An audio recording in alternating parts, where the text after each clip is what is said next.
Australia used to have its own giants. Those were huge animals that could have dwarfed anything living on this continent these days. Scientists found the remains of many of those ancient creatures in the Naracoorte Caves in South Australia, 4 hours away from Adelaide. It's a lovely region, but it can be treacherous. Watch out for holes the ground is pocked with. Known as pitfall traps, many of them are no wider than a coffee table. They're deep and plunge into the darkest of caverns. One of such caverns is called Victoria Fossil Cave, and it's a treasury that's been hiding the bones of around 45,000 animals for centuries. Some of the oldest bones belong to creatures far more terrifying than any animal you can encounter today. Those were the ancient Australian Megafauna, huge beasts that roamed the continent during the Pleistocene epoch.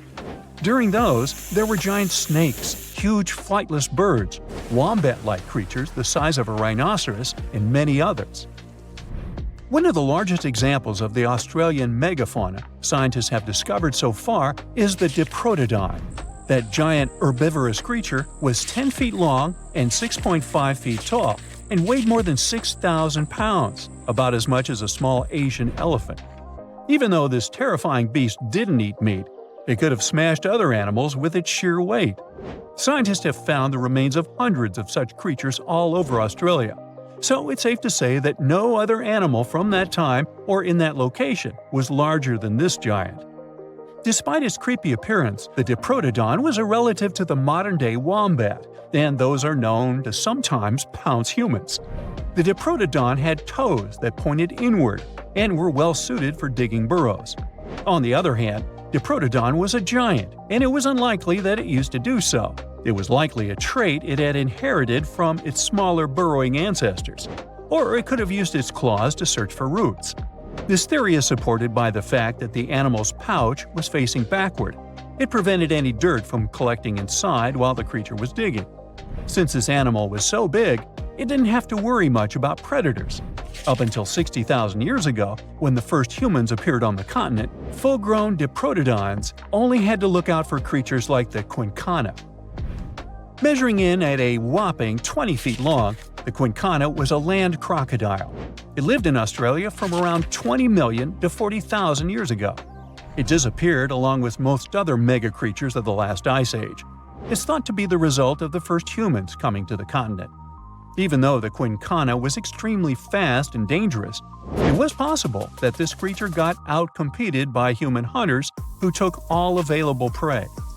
Unlike modern crocodiles that are mainly aquatic, that mighty beast was a land dweller. Scientists figured it out by studying the Quinkana's legs. They were able to support and carry the body clear off the ground. It means there was no escape for ancient people once the Quinkana spotted them. Modern crocodiles can only push themselves along on their bellies. Such an adaptation allowed the Quinkana to chase its prey for long periods of time, exhausting it in the process. Another creepy feature of this ancient monster was its teeth. Aquatic crocs have conical teeth. Those are great for gripping and holding on to prey underwater. But Quinkana had knife-like teeth, ideal for slicing soft-bodied animals like, mammals. Another Australian monster, Thylacoleo, wasn't all that large, but it didn't make it any less terrifying. It was still among the top predators and the biggest carnivorous animals in Australia. This creature was a true oddity of nature, even by prehistoric standards. First, its teeth resembled not those of a regular predator, but those of a rodent. Its front incisors were enlarged, taking the place of canines. Premolars were also shaped like blades. They were used for cutting flesh and bone. At first, scientists thought that Thylacoleo used those teeth to eat nuts and fruits. But later, a study showed that the use of such teeth was better suited on necks and spines. The jaws of this ancient creature were immensely powerful. A 220-pound Thylacoleo had a bite force similar to that of a present-day 550-pound lion. It means that the animal could easily bring down prey much larger than itself. Then there was Thylacoleo's tail. It had strong muscles which provided the animal with the ability to use the tail as support when tackling large prey. The Thylacoleo had retractable claws, and this feature is very uncommon among marsupials. It allowed the animal to keep its razor-sharp hooks from getting blunt and could help it get a better grip on its prey. Scientists are quite sure that, like today's leopards, the Thylacoleo could climb trees and jump on other animals from above. It was done so fast and stealthily, they never knew what hit them. The creature's rear feet support this theory. The first toe there was reduced, but the foot had a rough pad like what modern-day possums have. It allowed them to have a better grip while climbing. Right after scientists found the first skull of the Megalania, this animal was classified as a lizard. That's why its name translates to small groomer. But after they discovered more complete fossils, it turned out that the Megalania was a giant turtle. But that's not all. It was one of the largest land turtles to ever have existed. The main reason researchers initially believed the creature to be a lizard was the fact that its skull was adorned with a series of spikes. It's something the modern-day horned lizard can boast. But even after discovering the true nature of the Megalania, scientists still don't know how to properly catalog it. It might have been a creature that folded its neck under its spine, or it could have folded it to the side. Beside those defensive mechanisms on its head, the Megalania was also equipped with a spiked tail, which was probably used to prevent predators from attacking the animal from behind. Most species of the Megalania disappeared around 2,000 to 3,000 years ago because of humans who hunted them to extinction in both Australia and on the surrounding islands. It took around 2 centuries for these turtles to go extinct in that region of the globe.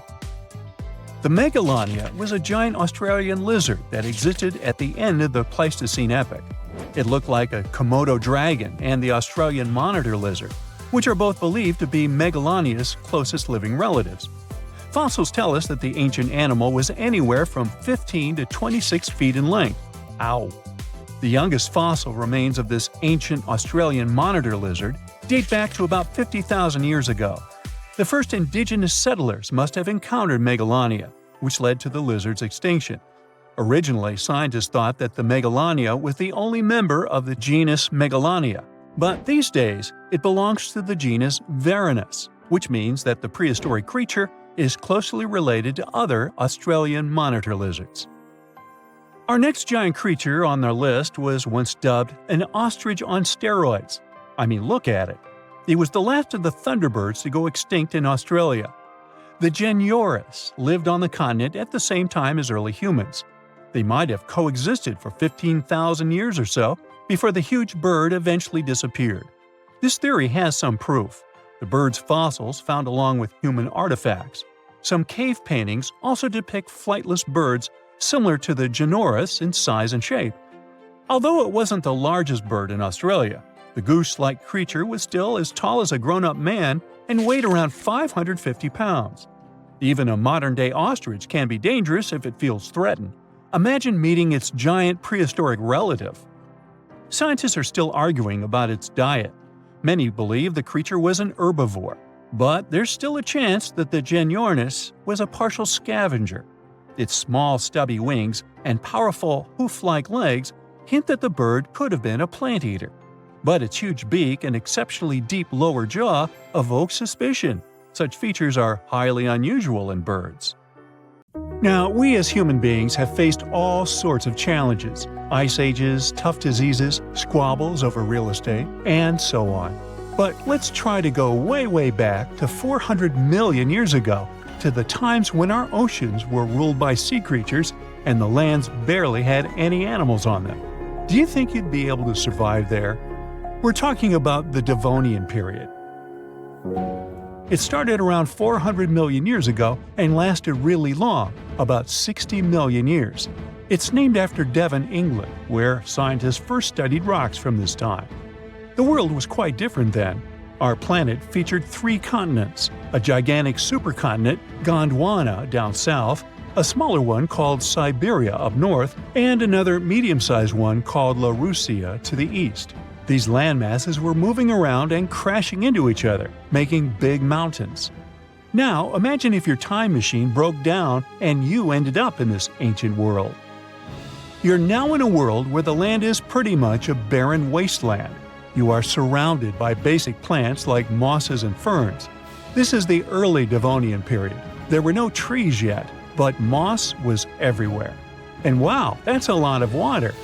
Around 85% of the Earth was covered by oceans during the Devonian, so you see many warm, shallow, oxygen-depleted lakes around you. The first thing you notice is that breathing seems a little harder. Well, don't panic. It's all because of lower oxygen levels, around 19%.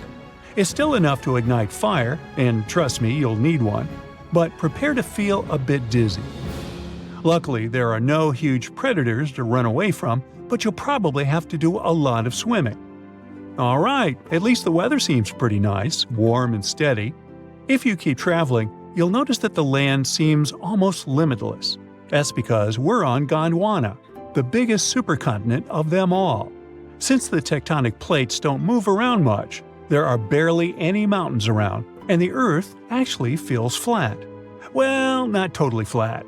Gondwana boasted a gigantic mountain range, akin to the Himalayas. This range was gradually breaking down, sending sediments into the ocean.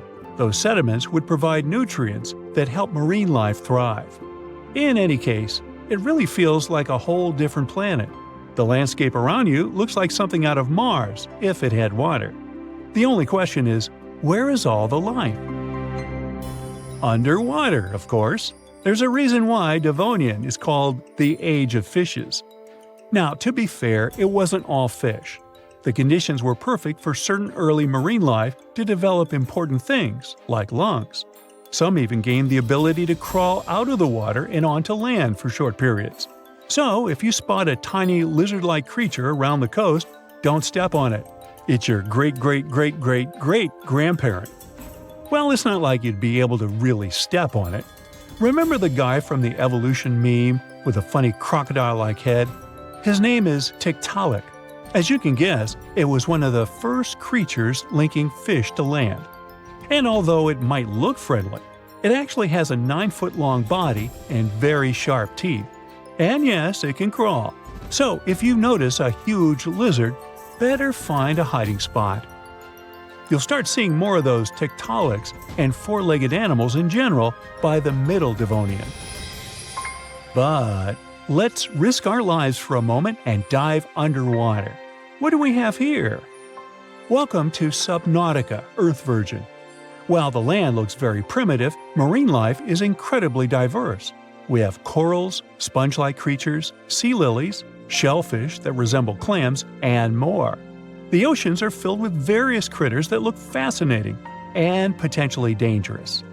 Here are some tough armored placoderms, and yes, all of them are bigger than you. These formidable fish had powerful jaws with blade-like plates as teeth. They started as tiny guys who munched on mollusks, but as time went on, some turned into massive fish-slicing monsters, reaching up to 33 feet in length. The biggest of them was Heterosteus with their scary-looking eyes. This other guy, whose name Titanichthys, with its mouth always ready to swallow you. And the largest one, Dunkleosteus. Oh, those are $5 names, huh? And here are some smaller guys. These are the shark ancestors, the cartilaginous fish. They had small, rough scales, fixed fins, and sharp, replaceable teeth. And finally, there are tiny ancestors of our normal modern sea creatures, bony fish. They're nice and pretty harmless. They were covered in scales and equipped with maneuverable fins. You know what? I think you can cook this one. So the question is, how do you cook it? There are no trees for fuel around, not until the Middle Devonian at least. So you'd have to scrounge up some super dry moss and get to work rubbing rocks together. Fortunately, the warmth of the climate would save you from freezing at night. But since there's not much stuff to burn, you might be better off sticking to a raw diet of mollusks and other early arthropods. In this world of basic plant life on land and a huge ocean around, getting food and resources would be quite tough for you. Perhaps you could stick to fishing or collecting stuff from the sea. Overall, you'd have to be really clever to live off the small amount of plant life and maybe learn a thing or two from the sea creatures about navigating the oceans. In any case, you'd have to start from scratch. Surviving in the Devonian would be quite a challenge. Our bodies aren't built for living underwater or thriving in an environment dominated by early marine life. You need some shelter. Maybe you could try to build a basic house along the shores using dirt and moss, probably. You just need to create tools and shelters using whatever resources you can find. So, get creative. Also, get used to living without clothes, unless you make up a way to create a dress out of moss, seashells, and fish bones, all Little Mermaid style. Alright, to make it more fair for you, let's say you ended up closer to the late Devonian period. Hey, now things are looking up. At the end of that era, the first forest started covering our Earth. Now we had plants with spores, leaves and roots, and even the first plants with seeds. The land is slowly getting some life. Hooray to normal breathing again! We've got some little bugs, 4- and 6-legged critters. The first land vertebrates, early tetrapods, started showing up. They're pretty cool. Very early ancestors of mammals and eventually us humans. But hold on, Houston, we've got a problem. As plants started taking over the land and breaking the rocks with roots, they released tons of nutrients in the water and caused a chain reaction. The sea got filled with algae, greedy bacteria thrived, and since there was almost no oxygen in the waters, around 70 to 80% of the species vanished. Whoops. But hey, good news for you! Less oxygen-hungry predators in the water. However, now you have to watch out for your new land neighbors. Most of them aren't harmful, but it's better to watch out. But still, with more trees and plants around, you could make useful tools like spears, fishing hooks, and rope. During the end of the Devonian, you might even build yourself a tree house. Picture that, in a world with the first tree ever, reaching 90 feet tall with a super wide trunk. So, it seems like you'd be able to survive without much trouble. You might even turn into a vegetarian with all these plant options. And hey, no more itchy clothes. You could fashion something much more comfortable. And remember that dinosaurs are on their way. Until then, enjoy your time. Now, if Earth's history were a movie, we humans would only take up the last second of the end credits. Our planet has been around for about 4.6 billion years, but our human story began about 300,000 years ago, in Africa. Now our ancestors had some wild adventures in nature. They could have run into creatures so big they'd make today's elephants look like puppies. The woolly mammoth is a pretty famous animal, sure. His cousin, though, the Columbian mammoth, not so much. This giant used to roam places from Canada all the way down to Mexico. Unlike the furrier woolly mammoths which hung out in colder places, these animals had shorter hair, resembling huge elephants. They also had incredibly large tusks, like 12 feet worth of spiraling sturdy tusks. And they weren't just for show, they came in handy when facing predators. That includes our ancestors. If you think about sloths these days, you're picturing these adorably slow creatures. They couldn't possibly be in your list of most dangerous animals. Well, their grandparents might have. For starters, we call them ground sloths, and they vary a lot in size. Some were as big as rhinos, and others, like the Megatherium, were as colossal as elephants. Imagine seeing a 20-foot-long sloth which doesn't mind chewing on some meat every now and then, at least in theory. Ever heard of Bigfoot? Well, our next animal kind of looks like him, but is a distant cousin to orangutans. Meet Gigantopithecus, the largest primate to ever call our planet its home. Standing tall at 10 feet and weighing more than 600 pounds, these animals were amazing to look at in real life. Unlike Bigfoot, they weren't constantly hiding. In fact, it's believed they were peaceful and gentle creatures. Sadly, they faded away about 100,000 years ago, mainly because their food sources slowly became unavailable. Those lush, fruity forests they called home eventually turned into dry grasslands. Next on our list is the cave hyena. Weighing a chunky 250 pounds and standing 3 feet tall, these beasts were as long as a grown-up lying down. What's even more interesting about these creatures is that they loved hanging out in groups. A pack could be as big as 30 of these animals, which meant they could easily take on even the biggest, heaviest mastodons. Our ancient families would have needed to stay alert around these hungry specimens. Sadly for these hyenas about 20,000 years ago, their numbers started going down. Soon enough, they completely disappeared from the planet. Quick pop quiz.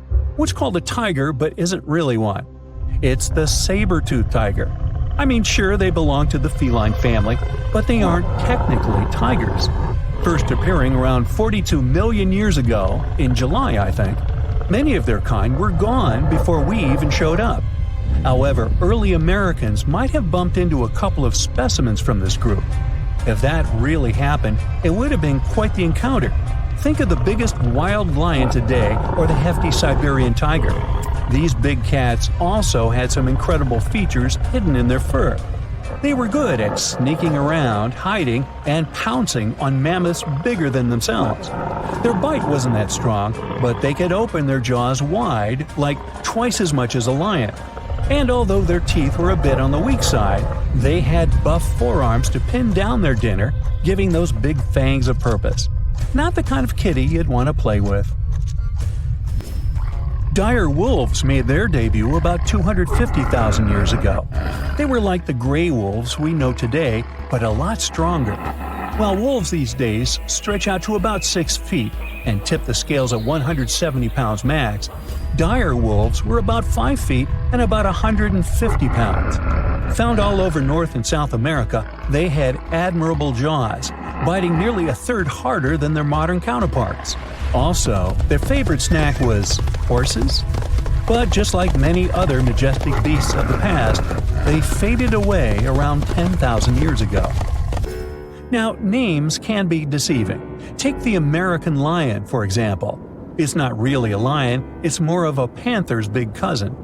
The other part of the name is correct, though. They did live in America about 330,000 years ago. This feline was no lap cat either.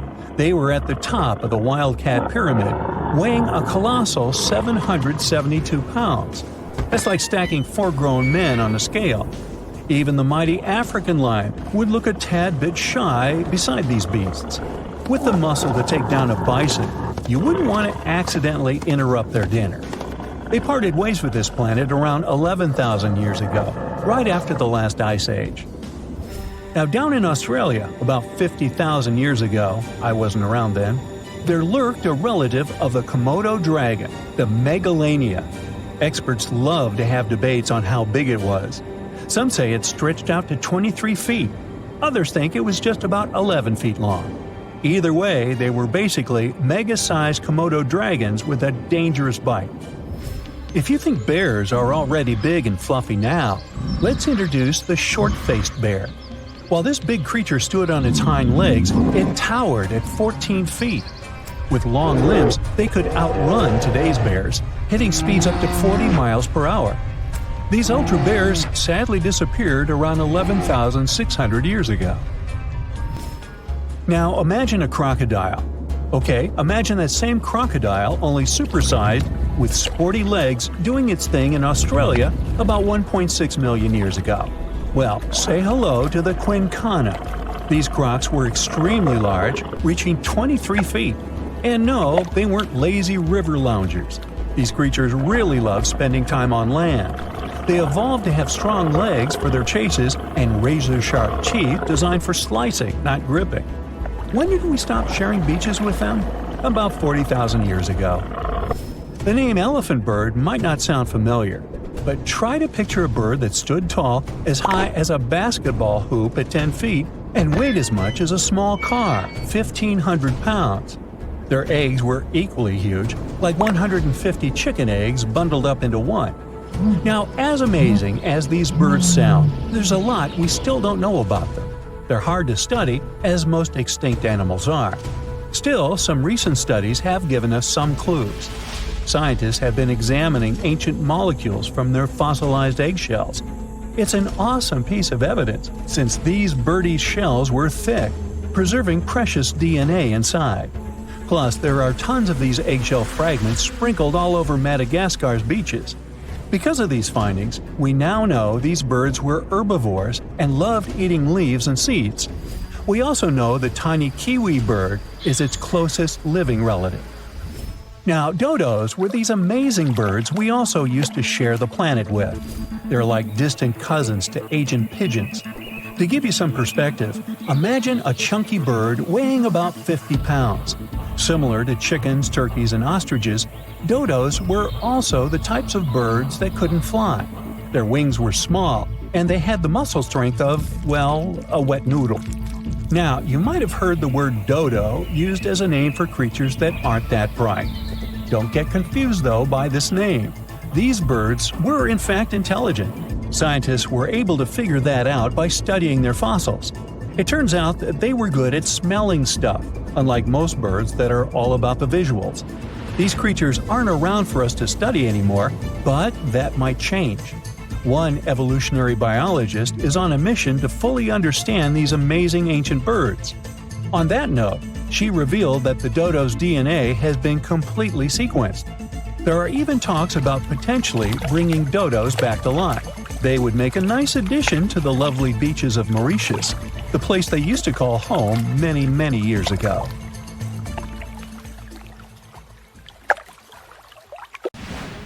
Now, you can't find living dinosaurs nowadays, which is a good thing, mostly, but you can still meet some creatures that might have gone to lunch with them. The frilled shark, for example, is a living fossil that comes from a family of sharks that have been around for about 80 million years. One of the coolest things about it is its long, eel-like body that can grow as long as 6 feet. It has 6 pairs of gills on its throat, which help the frilled shark breathe in the deep, cold ocean where there isn't much oxygen. The shark can move very quickly, like a snake, to catch its prey when it least expects it. Little frilled sharks take an exceptionally long time to grow, up to 3.5 years, which is one of the longest times for any animal with a backbone. The Chinese giant salamander is another living fossil that can tell you what was going on Earth around 170 million years ago.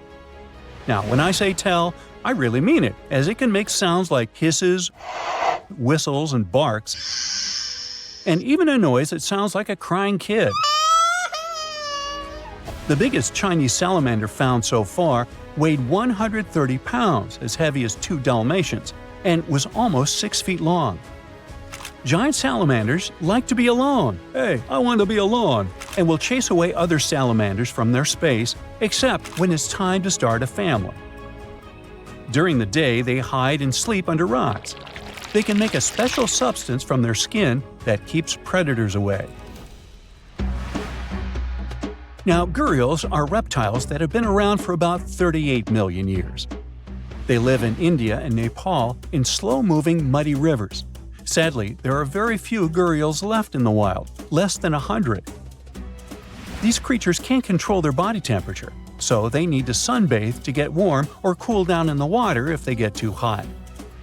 Their eyes are close together and face forward, which helps them see in 3 dimensions and judge distances more accurately. Gharials also have a transparent third eyelid that protects their eyes when they're underwater. They have over 100 sharp teeth, but they can't chew their food. Instead, they use their strong jaws to grab prey and then, swallow it whole.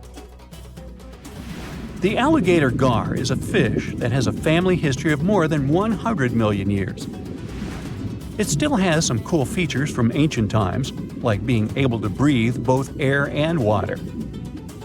It also has a special spiral-shaped intestine, like a shark. The alligator gar is one of the biggest and heaviest fish in North America. Just like an alligator, it has a long body and snout, plus a row of sharp teeth. But instead of legs, the gar has fins to help it swim underwater. The tuatara isn't a lizard as you might think, and isn't a dinosaur either. This New Zealand resident is one of the most unique animals in the world. Scientists love studying tuataras because they can help us understand how today's lizards and snakes evolved. One of the coolest things about the tuatara is its third eye, called a parietal eye, on its head. It has its own lens, retina, and a nerve that connects it to the brain. Scientists think it might help the tuatara know when it's light or dark outside and absorb sunlight to make vitamin D or help them keep their body temperature exactly right. Tuataras can live an extraordinarily long time, up to 100 years. Cassowaries are the youngsters on our list, as they've been around for only 60 million years. They have some things in common with dinosaurs, like their three-toed feet and how they breathe. Cassowaries love to eat fruit, lots and lots of fruit. This love of fruit helps the rainforest because when cassowaries eat the fruit, their bodies don't harm the seeds inside. As they move around the forest, they spread these seeds, you can guess how, with their own natural fertilizer, helping new plants grow. Cassowaries are big birds, about 6 feet tall and weigh over 100 pounds. They have a special claw on each foot that is 5 inches long, and they can use it to kick real fast. If they feel threatened, they can charge, kick, and even jump on someone. They can also leap up to 5 feet in the air. So, the best thing to do is stay far, far away from where they live. The order Notostraca is a group of crustaceans that you may know as tadpole shrimp or shield shrimps. These animals have been around for about 360 million years. They have a wide, flat shell that covers their head, and they have a pair of eyes on top. These creatures can be found all over the world in different kinds of water, like freshwater, brackish water, and even salty pools. They can also look different depending on where they live. Notostracans aren't picky eaters and can snack on pretty much anything, from plants to small animals and other shrimps. Some of them are considered pests in places like California rice paddies because they stir up the mud, which blocks sunlight from reaching the young rice plants. Sturgeons are some of the largest fish species on the planet. They live only in the cool waters of the northern hemisphere and never travel below the equator. Even though they are huge, sturgeons don't have teeth. They eat by sucking food off the bottom of rivers, gulfs, lakes, and oceans. Scientists believe that sturgeons came from a group of fish that first appeared around 419 million years ago, long before dinosaurs even existed. Their ancestors survived a big extinction event that wiped out 90% of all species and went on to become the largest fish in many rivers in North America and Eurasia. Sturgeons can live up to 100 years old or even older. Female sturgeons can lay up to 3 million eggs at a time, but not all of the eggs eventually turn into real fish. Our next hero, the Pacific lamprey, has successfully lived through at least 4 mass extinctions. Its ancient ancestors evolved over 450 million years ago. These creatures have cartilage instead of bones and a third eye, which is a special light-sensing organ on top of their heads. Instead of a regular jaw, they have a mouth surrounded by teeth. They latch onto prey and sup up body fluids like real underwater vampires. And although he wasn't living underwater, the story goes that King Henry I of England might have lost his life because of a lamprey. The English monarch loved this fish so much that he defied doctors' orders to stop eating its flesh. He got sick every time he'd have it, but the lack of bones and the unusual taste made the royal fall in love with it. As a result, he got some scary symptoms from eating lamprey and eventually passed away. Can you say clueless? The elephant fish, also called the Australian ghost shark, has been on Earth for around 400 million years. Even though they're related to sharks, they aren't actually sharks. Instead of bones, their bodies are made entirely of cartilage. These fish have a special shiny tissue in their eyes that can make their eyes look like they change color from yellow to green. Elephant fish can be pretty tough and will fight back if they feel threatened. They like to be alone and usually don't hang out with other fish. Horseshoe crabs also deserve the title of survival champs, as they've been around even before dinosaurs, since 450 million years ago. 4 species are still roaming the ocean from Maine all the way to Mexico. Horseshoe crabs are more like spiders than ticks than they are like real crabs. They have 9 eyes, plus extra light sensors near their tails so they can see really well. They breathe underwater using flap-like gills near their belly, and sometimes they use these gills to swim upside down. Every spring, when the tide is high, these creatures come up to the beach at night to mate and lay their eggs, and you can see hundreds of thousands of them. Big herds of dinosaurs run through the forest. The temperature rises rapidly, and everything behind them begins to ignite. Some dinosaurs get stuck in swamps and can't get out. Pterodactyls fly over their heads as they try to avoid the blast wave that will soon cover the Earth. This event happened about 66 million years ago. It wiped out almost every living thing on Earth. Birds and flying dinosaurs were just about the only ones who could survive the most massive extinction event ever. Hey, don't blame me, I wasn't around then. Let's go down their evolutionary tree to look at the world's first bird, Archaeopteryx. It was about the size of a modern raven, but it looked like a small dinosaur with feathers.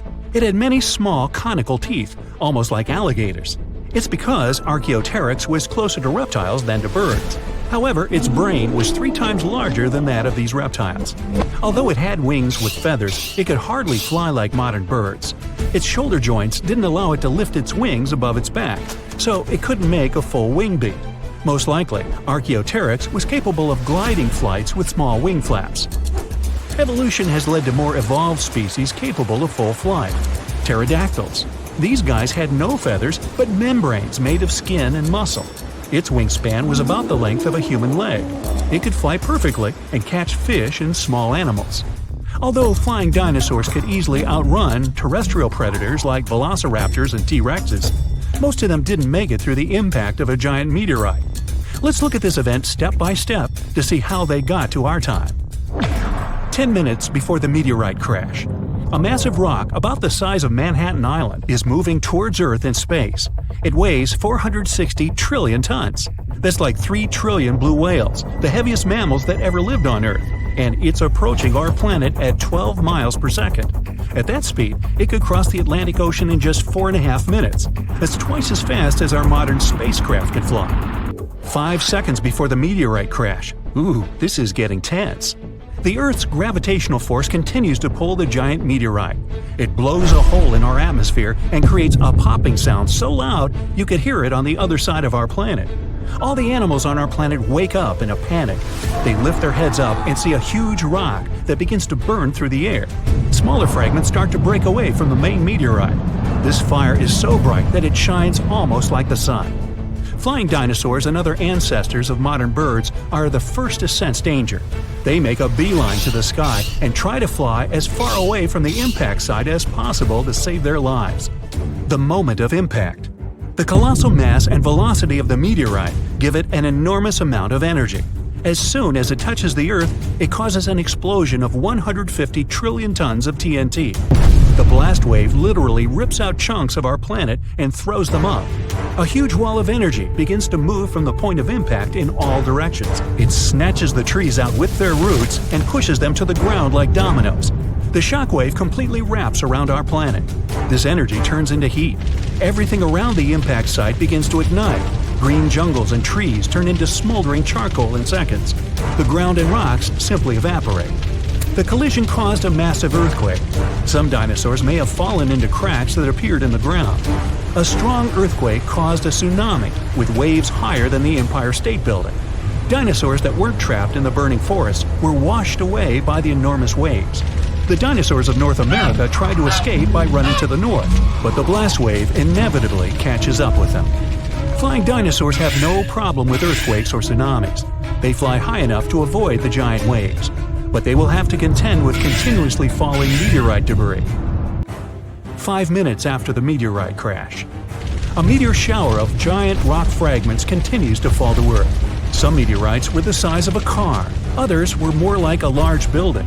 Ashes and dust rise into the air. Their temperature is so high that they melt and turn into liquid lava and then fall back to Earth, causing more fires. Meteor showers cause trouble for flying dinosaurs too. They have to maneuver and dodge the falling red-hot rocks. The high temperatures are a huge problem for them because it might make them lose feathers. With no feathers, they aren't able to fly. 10 hours after the meteorite crash. The dinosaurs continuously ran north all this time. They found themselves in unfamiliar territory with many swamps. Giant dinosaurs like T-Rexes have legs as long as an adult human's height. They have a chance to get through this terrain, but if they fell, they could never get back up. The smaller dinosaurs, like Triceratops, had short legs and couldn't go through the dense swamps. 1 month after the meteorite crash.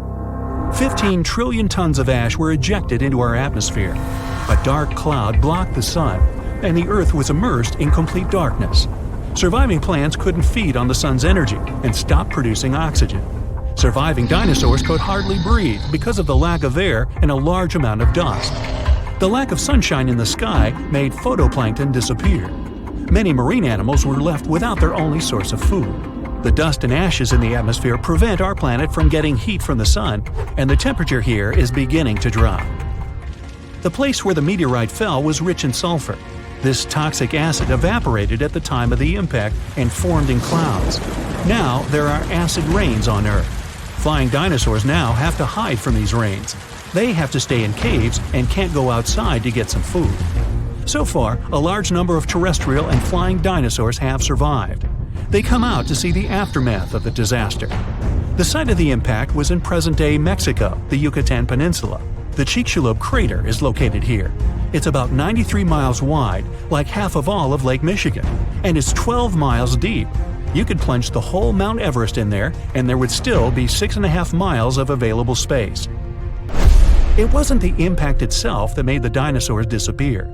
The fire destroyed most of the plants the herbivorous dinosaurs ate. With no food, their numbers dwindled rapidly.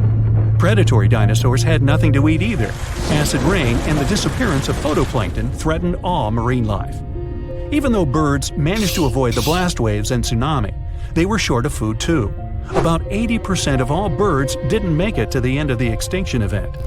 The problem was that all of the forests on Earth were wiped out. Most birds would nest and live in trees. Besides that, the forests were always full of food, from all kinds of ants and termites to flying insects and small mice. So, only those species that lived on the ground and could fly well survived. Most likely, they fed on the seeds of small surviving plants. This habit made flying dinosaurs lose their teeth during evolution. Instead of jaws with a bunch of sharp teeth, they got long beaks to grab tiny seeds from the ground. Although Earth looks like a terrible place to live now, there's an evolutionary boom for birds. They have to travel long distances in search of food. Their wings get stronger. They also feel safe from predators who regarded them as food before. No T-Rex now catches a sleeping bird off guard. About 1,000 years after the collision, the first dense forests appear. It gives another boost to evolution. 1,000,000 years later, forests full of food are populated by the ancestors of modern mouse birds. And 65 million years later, in modern times, we have about 10,000 species of birds. Pigeons, crows, eagles, and hawks, even penguins.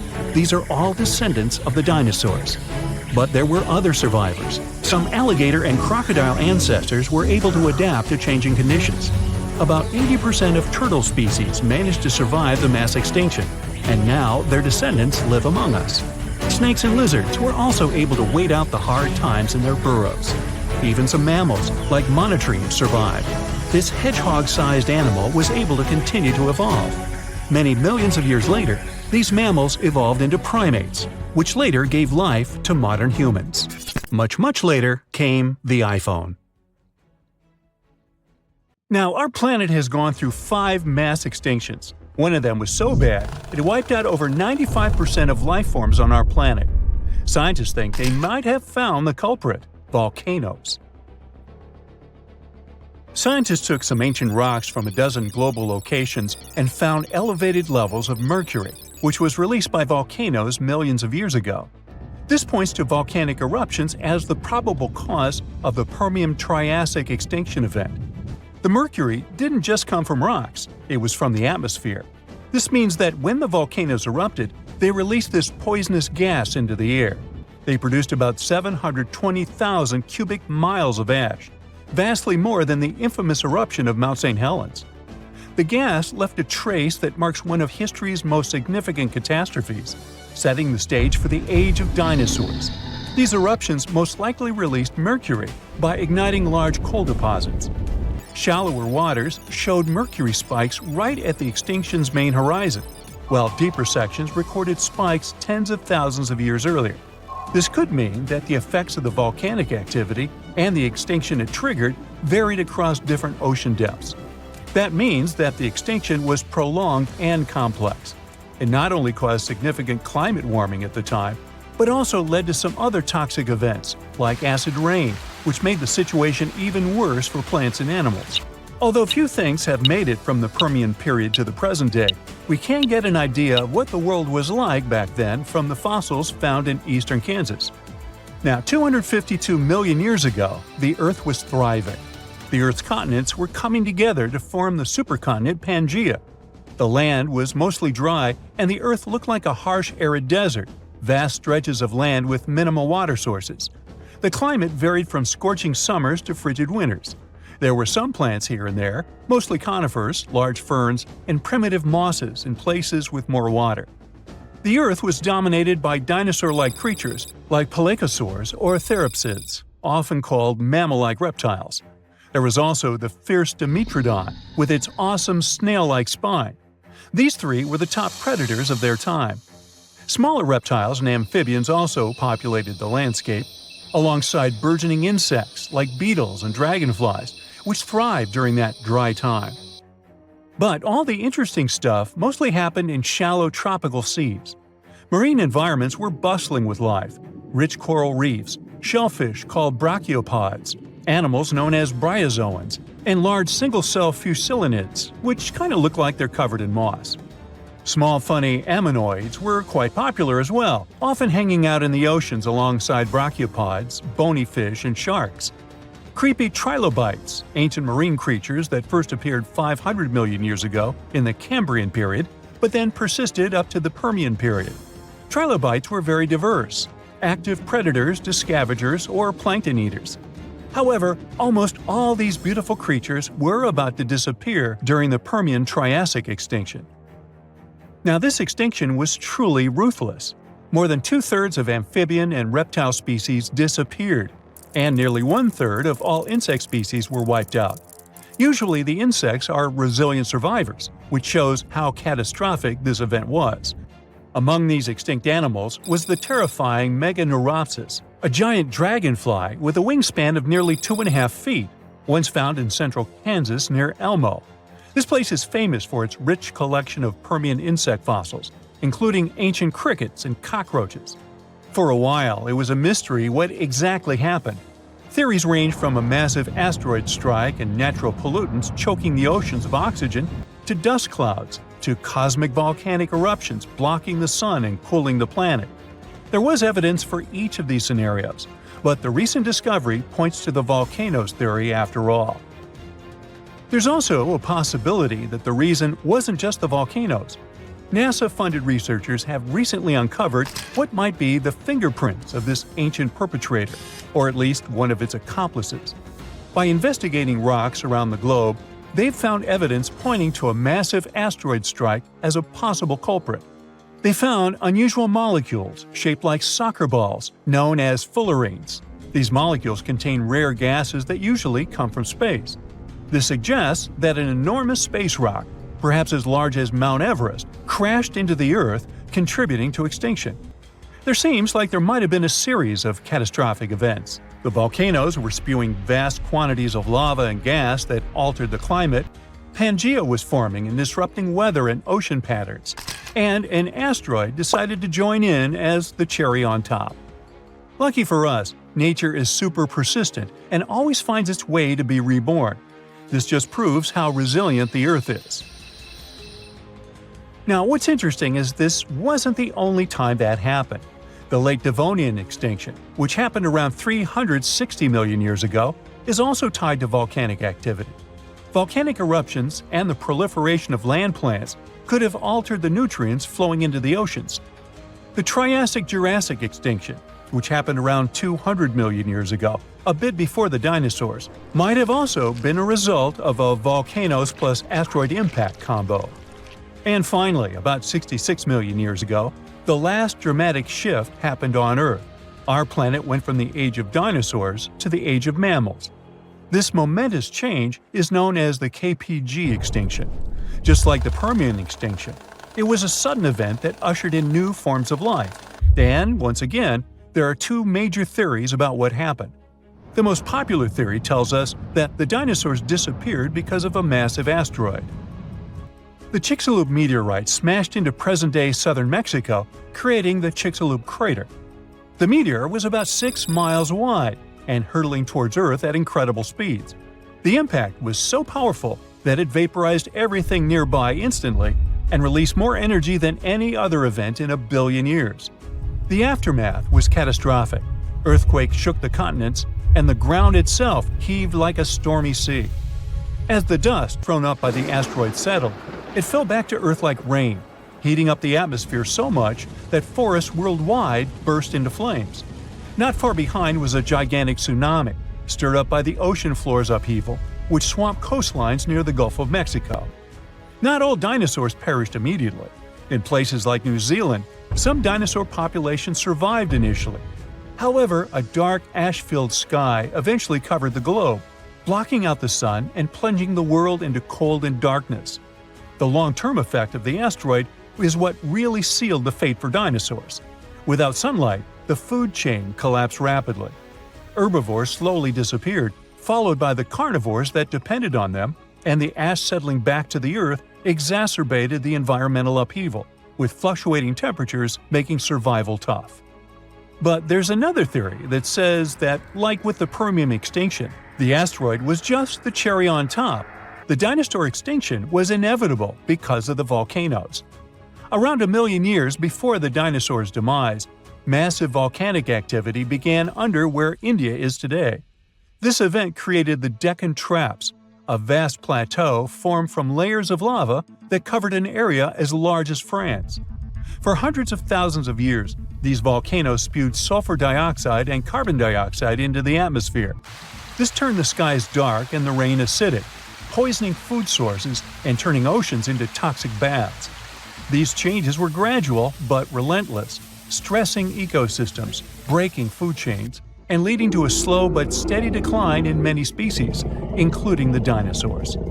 Although it's not certain which theory is true, scientists now think that both were equally to blame. Maybe one day we'll have a clear picture of how the reign of the dinosaurs came to such an abrupt end. What's the scariest predator under the ocean? The crocodile? Huh, I don't think so. Loch Ness Monster? Please, it never existed. How about the Kronosaurus? Well, it is extinct, but you might be onto something. Let's take a look at what it'd be like if these creatures were still around today. First things first, what on earth was it? The Kronosaurus was a marine carnivore that lived in the cool, high-latitude Eromanga Sea.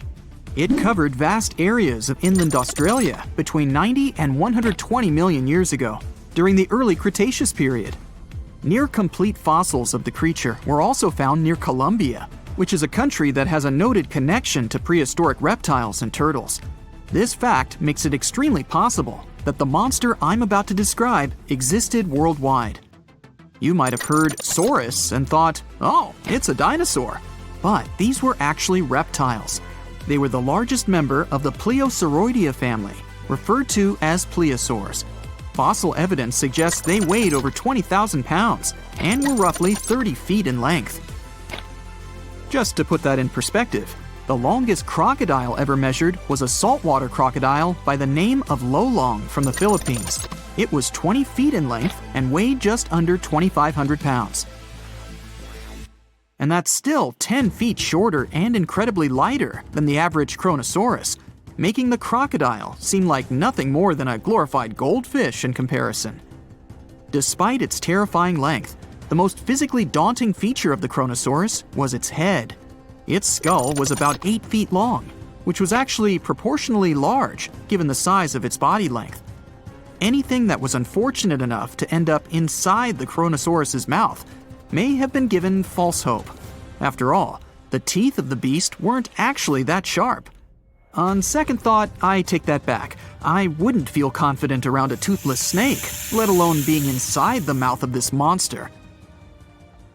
But it's true that the Kronosaurus's teeth weren't sharp, especially when compared to other carnivorous reptiles, such as crocodiles and alligators. The teeth of this prehistoric sea creature were instead conical. This means that they were cone-like in shape. Unfortunately, this lack of sharpness didn't make them less dangerous. The teeth were enormous and could be up to 12 inches long from the crown tips to the bottom of the roots. This obviously meant that the Kronosaurus had an extremely powerful bite. It was estimated to be up to 30,000 newtons, which is almost twice as powerful as the bite of a large saltwater crocodile. Because of the bluntness of their teeth, they weren't suited for twisting their prey once in their grasp, but the size and shape of the teeth made them perfect for simple open and shut biting. They would have had no problem crushing hard objects such as the toughest of shells any sea turtle could offer. Just like crocodiles, the Kronosaurus is believed to have had a short neck. This may have been an adaptation to allow the beast to successfully catch small, evasive animals. Their body, in general, was fusiform and streamlined. This means it was narrowed at both ends and had very little resistance to the flow of water. The Kronosaurus was also equipped with 4 paddle-like limbs. The hind limbs were larger than the front ones. They could span approximately 7 feet in diameter. All in all, this set the Kronosaurus up to effortlessly propel itself through the waters and be an ultimate predator. Predator X, if you will? That's the name that was given to the fossil of a creature discovered near Svalbard, a Norwegian island group, in 2009. The fossil was identified as a 50-foot-long, 100,000-pound monster with a bite force of 33,000 pounds per square inch. This might be the highest bite force of any known animal. Although Predator X is yet to be classified as any specific type of animal, it was definitely a plesiosaur like the Kronosaurus. And even if it wasn't Predator X, the Kronosaurus was still most definitely a ferocious titan when it roamed Earth's oceans. The Kronosaurus actually got its name from the Greek mythological figure of Cronus, the father of Zeus. Cronus was viewed as a titan from a generation of super powerful beings. So what was it that the Kronosaurus, this terrifying monster, actually feasted on to satisfy its appetite? This creature was known to eat sea turtles, squid, and other larger marine reptiles of that time, such as elasmosaurids and ichthyosaurs. This suggests that if crocodiles existed in the realms of the Kronosaurus, they too might have turned into lunch for the beast. There's evidence from the fossil remains of the Kronosaurus that suggests that they also feasted on sharks, which I know is a disappointment to those of you who view that beast as the king of the ocean. Not when the Kronosaurus was around, my friend. In any case, grounding all kinds of food into small pieces to help digest them would have been difficult without small teeth. This explains the presence of rounded stones found in many of the remains of these sea creatures. Researchers believe these stones may have been swallowed to control buoyancy or to help process food. It's also entirely possible they were accidentally swallowed while feeding on other animals from the seafloor. As if the Kronosaurus even needed to be a meanie with its already existing power and size, there's also evidence to suggest that it indeed might have been. It turns out that after using all its impressive attributes to catch its dinner, the Kronosaurus first liked to play with its food, like a cat does with a mouse. I guess since the hunt was so easy for them, they needed to get their fun from somewhere else. Well, I think now you should have a good idea about these creatures. So let's ask ourselves what it would be like if they were still around today. And by the way, why aren't they? Well, the Kronosaurus was completely finished off by the same KT meteor that took out the dinosaurs 66 million years ago. But even before this catastrophic event, they were coming under increased pressure from an even bigger and more vicious family of carnivorous marine reptiles known as mosasaurs. You can't always be a top dog, I guess, or rather, top marine reptile. But what if this never happened, and they were still roaming Earth? Well, this might be obvious, but can you imagine what kind of impact that would have on sea tourism? Based on the impact that famous movies about sharks and killer whales had, what do you think the presence of a Kronosaurus in the ocean would do to beaches? The very creature that would eat sharks and whales for breakfast. Beaches would certainly become a great place to go for a quiet walk, because nobody else would even be there. And what about such activities as boating, surfing, and scuba diving? You think anyone would dare try them, knowing that this 30-foot beast could be lurking beneath them? Let's give humans some credit and assume most of them wouldn't. This would cripple the global sea tourism industry, which is responsible for earning roughly $143 billion every year. Just to make sure this shocking point hits home, the most expensive yacht to ever roam the ocean was called the History Supreme. Its master bedroom was believed to have a statue made of T-Rex's bone and a wall made of meteorite rocks, as well as a 24-karat gold panoramic wall aquarium. Anyway, this yacht was worth nearly $5 billion, meaning you could buy 38 of them with the money lost in potential damages to sea tourism caused by the Kronosaurus. I'm sure that the yacht's owner was happy the beast never made an appearance in their luxurious aquarium. So luxurious, in fact, that some people believe the History Supreme, reportedly owned by some business genius from Malaysia, never even existed. Rumor has it that it was simply an elaborate hoax fabricated by the supposed designer. Anyway, I don't think the trouble would just stop there. People could actually be in serious danger, regardless of being near the ocean or not. No, I'm not about to tell you that this thing would grow legs, adapt to living on land, and start picking us off one by one. At least, I hope not. I'm just going to point out the damage that the Kronosaurus would inflict through its devastating impact on sea trade. In America, ocean transit accounts for 76% of national trade. On top of this, more than 100 vital pharmaceutical products originate in the sea. I'll also state the obvious and point out that the ocean is a huge food source for us humans. The presence of the Kronosaurus could have a great impact on our relationship with the ocean, something we usually take for granted. Boom! An explosion of supersonic waves, interplanetary heat, dust, fumes. The Earth's atmosphere has been invaded by a cosmic rock the size of Everest. A few seconds ago, this rock, weighing trillions of tons, was hurtling towards Earth. It could fly from New York to Anchorage faster than you could fry yourself an omelet. This monster's name? The Chicxulub Incident. Epic name, right? 66 million years ago, it crashed into the Earth. Back then, dinosaurs ruled the planet, but not for long.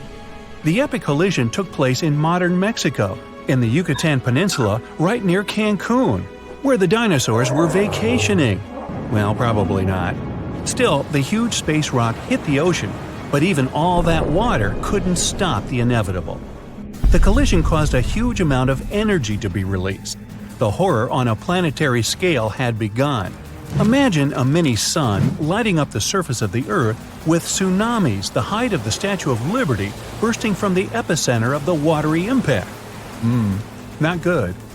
The blast blew through the surface of the Earth. It was as hot as an oven and burnt everything in its path. The impact provoked a colossal earthquake and serious volcanic activity. A bunch of volcanoes simultaneously released hot lava and ash into the prehistoric skies.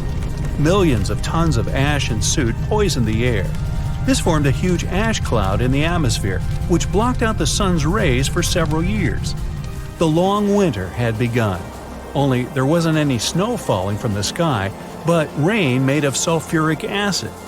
Yes, the Chicxulub incident might just be the most important thing that ever happened in the history of our planet. Even more than YouTube. Back then, there were loads of volcanic eruptions, a lot of flammable oxygen in the atmosphere, constant temperature changes. It was the perfect and worst time for all of this to go down. So, how are we so sure about all this? Well, the asteroid left an absolutely huge crater on the planet's surface. Today, this scar is hidden under the Gulf of Mexico. Scientists found a lot of places on Earth with abnormally high levels of iridium. This metal is very rare on Earth, but it's in a lot of asteroids that scientists have examined. Scientists studied some 66 million-year-old rocks. In the layers of rock, they found dust, the same dust that comes from asteroids. This could only have happened if a huge asteroid had crashed into Earth. The catastrophe led to the extinction of not only the dinosaurs, but also the asteroid. It was so hot at the point of impact, part of the asteroid just disappeared. A lot of water vapor and carbon dioxide shot up into the atmosphere. But the biggest problem, sulfur. It got kicked up by the asteroid impact and flew up into the air. These tiny sulfur particles blocked out a lot of the sun's rays. Without the sun, a lot of plants disappeared and the climate eventually got colder. The immense heat turned stones into glass. Scientists call these things tektites. The energy of the impact threw them up into the skies. After a short flight, the tektites fell down to Earth. But it wasn't pretty. Rain fell too, only instead of drops of water, you'd have seen hot glassy fireballs. They bombarded the planet's surface for days. The tektites set fire to everything. Scientists found evidence of this all over the world, not just near the collision site. But a lot of things from back then are still a mystery. Some scientists think that Chicxulub wasn't even an asteroid. It might have been a comet. Asteroids are mostly made of stone and metal. Most often they kind of look like a potato. A comet contains rock, metal, and ice. Comets look like dirty cosmic snowflakes, complete with ammonia, methane, and carbon dioxide. Comets sometimes come from the Oort cloud. It's a huge cloud of ice and debris around our solar system. From time to time, comets break free from the pack and head towards our sun. According to scientists, this special comet flew right past Jupiter. The gravity of that huge planet accelerated the comet even more. It flew towards the sun, gaining more and more speed. The comet's outer ice shield started to evaporate, and it probably gave off a lot of dust and gas, which made it look like it had a tail. The sun's gravity eventually shattered the comet apart. One of the fragments flew through space and crashed into the Earth 66 million years ago. So, asteroid or comet? The truth is, we'll never know. What we do know is that the Earth was seriously unlucky to be in its path, and it was never the same again. The catastrophe stopped the development of 75% of life on Earth. Some bigger marine animals, like crocodiles, turtles, and fish, survived the impact. Out of all land animals, the only ones to survive were the ones that were, on average, smaller than the modern raccoon. That includes a bunch of special species of dinosaurs, the ancient ancestors of birds. Scientists believe they survived for two reasons. After the huge impact, it took a long time for plants to start growing again, and a lot of animals didn't survive. Most remaining animals didn't have enough food. But these dinosaurs had a beak. With its help, they could split open nuts and dig seeds out of the soil, so they survived. The second reason is that these lucky guys had bigger brains. Some people think that they were able to cooperate with each other and quickly adapt to the new conditions. Other life forms survived too.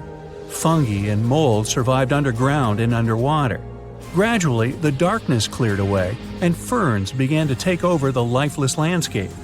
After a few thousand years, forests started to reappear. The animals that survived were pretty much all inconspicuous and small creatures. They lived in burrows, safe from all that hot ash. Before the collision, mammals had lived in the shadow of dinosaurs. But with all the dinosaurs suddenly gone, things were about to change. Mammals were able to take over. They began to dominate life, at least on land. Back to the moment when everything changed. Turns out, it wasn't the size of the asteroid that made it so powerful. It was more about the angle in which it hit the Earth. If the angle of impact had been different, the dinosaurs might have even survived the catastrophe. So, what would that have looked like? Well, let's travel back, way back. Oh no, there's a giant asteroid heading for Earth. Oh, wait, never mind, it missed. Whew. There are plenty of earthquakes, tsunamis, and volcanic eruptions every day, but dinosaurs don't mind that much. No big deal. Fast forward a few million years, and most of these ancient lizards have changed and are now unrecognizable. Thanks to a couple of ice ages, many dinosaurs are now totally covered with feathers to protect them from the cold. Mammals exist, but they're few and far between. You see a lot of bats in caves. There are tons of rat-sized rodents in the forests. During the day, they hide in the undergrowth or in burrows. At night, they go out in search of food. There are no horses, no elephants, or other large mammals. Why become large and eatable when there are so many dangerous reptiles with huge fangs around? There are no whales in the sea. Parrots, hawks, and pigeons are nowhere to be seen. But pterodactyls 2.0 whiz past you constantly. Some are about the size of a helicopter, while others are no larger than a swan. There are plenty of primates, But they're in no hurry to climb down from their trees and walk on two legs. No venturing out into the savanna, no evolution into Homo sapiens. In this alternate reality, open spaces are very dangerous. But then again, so are forests and trees. Nowhere is safe. To get some delicious primate treats, many smaller dinosaurs learned to climb trees. This was already happening back in the Cretaceous period, right before that huge asteroid just missed Earth. Whew, that would have been an epic collision. Dinosaurs have grown wiser since that near miss. Some are even as smart as a modern chicken. A large brain uses a lot of energy, and that's not always a good strategy for survival. Safer to keep brains small and keep making those teeth bigger and pointier. Meganeuropsis was a giant dragonfly that lived on our planet almost 300 million years ago. It was about the size of a modern-day falcon, with a wingspan as long as your leg. It had long and sharp claws that it used to catch food and for protection. They could even grab small animals and carry them through the air. Their speed and maneuverability made them formidable hunters. Meganeuropsis is the most giant insect ever found on Earth. Scientists believe it might have reached this colossal size because there used to be more oxygen in the air. There were other gigantic insects that lived before the dinosaurs too. Some ancient ants could grow to the size of a hummingbird. And if that wasn't scary enough, they could also spit acid, like something out of a movie. These ants lived in large colonies, and their anthills were several times bigger than the ones we see today, and could resemble a bear's den. This thing is an Arthropleura, an ancient ancestor of the giant millipede. This monster dwarfed the last two animals, growing to the length of a car. It lived in rainforests, and it could move at great speed. Imagine being chased by one of these. Fortunately, Arthropleura weren't carnivores like today's centipedes. They only ate plants. Another reason the insects grew so big back then is that there was less direct competition. They could evolve and grow without being eaten by more successful animals. Brontoscorpio lived about 400 million years ago and could reach 3 feet in length. That's 15 times longer than modern scorpions. And unlike modern ones, it had not 2, but 4 claws. This amazing creature could also breathe on land and underwater. That's because it had both gills and lungs. It's believed that these guys were some of the first to evolve and change their habitat from water to land. Now, onto a far stranger marine animal, Anomalocaris. It's thought to be the very first predator to live on our planet. It was half the length of a human, their eyes had color vision, and they were likely the most advanced of any living organism 500 million years ago. They used their sharp claws and mouth parts for hunting trilobites, crabs, and sea scorpions. It's possible that Anomalocaris was what eventually pushed crabs and scorpions onto the land. They might not look very similar, but Anomalocaris was also an ancient ancestor of modern crabs. Dunkleosteus was an enormous ancient fish. These guys were half the length of a school bus and weighed the same as a small car. They had no teeth, but evolved to use the bone plates on their jaws as a replacement, leading to their crazy appearance. This allowed them to have the biting power of a modern Mississippi alligator. Most impressively, it could close its jaw multiple times in less than a second. This created a powerful flow of water right into its mouth. Smaller fish would get caught in the current and pulled right into a Dunkleosteus' mouth. Their skull was heavily protected by bony armor. It was like it was wearing a helmet. This protected it from almost any strikes and made it the apex predator of its time. Achmonistion is the ancestor of all sharks in existence, living around 340 million years ago. No one knows why, but in addition to the usual shark fin, it had something that looked like an anvil on its back. Another feature of the Achmonistion was a massive spike on the underside of its body. It was very sharp and covered with many teeth. Tiktaalik were some of the first animals to set foot on land. It had gills and scales, like a fish, but it also had some of the features of land animals. It looked a bit like a cross between a fish and a lizard. Its front and back fins began to turn into limbs, so it could crawl along shorelines, and it developed lungs as it spent more time out of the water. This weird fish may be the ancestor of pretty much every modern land animal today, including us. Back to land, this is a Dimetrodon. It looks like a lizard, but it's actually a synapsid, a close relative of mammals. It was the size of an alligator and had a giant sail on its back. Scientists aren't certain, but it's believed that the Dimetrodon used this sail to get heat from the environment faster. It also helped them camouflage themselves in the tall grass.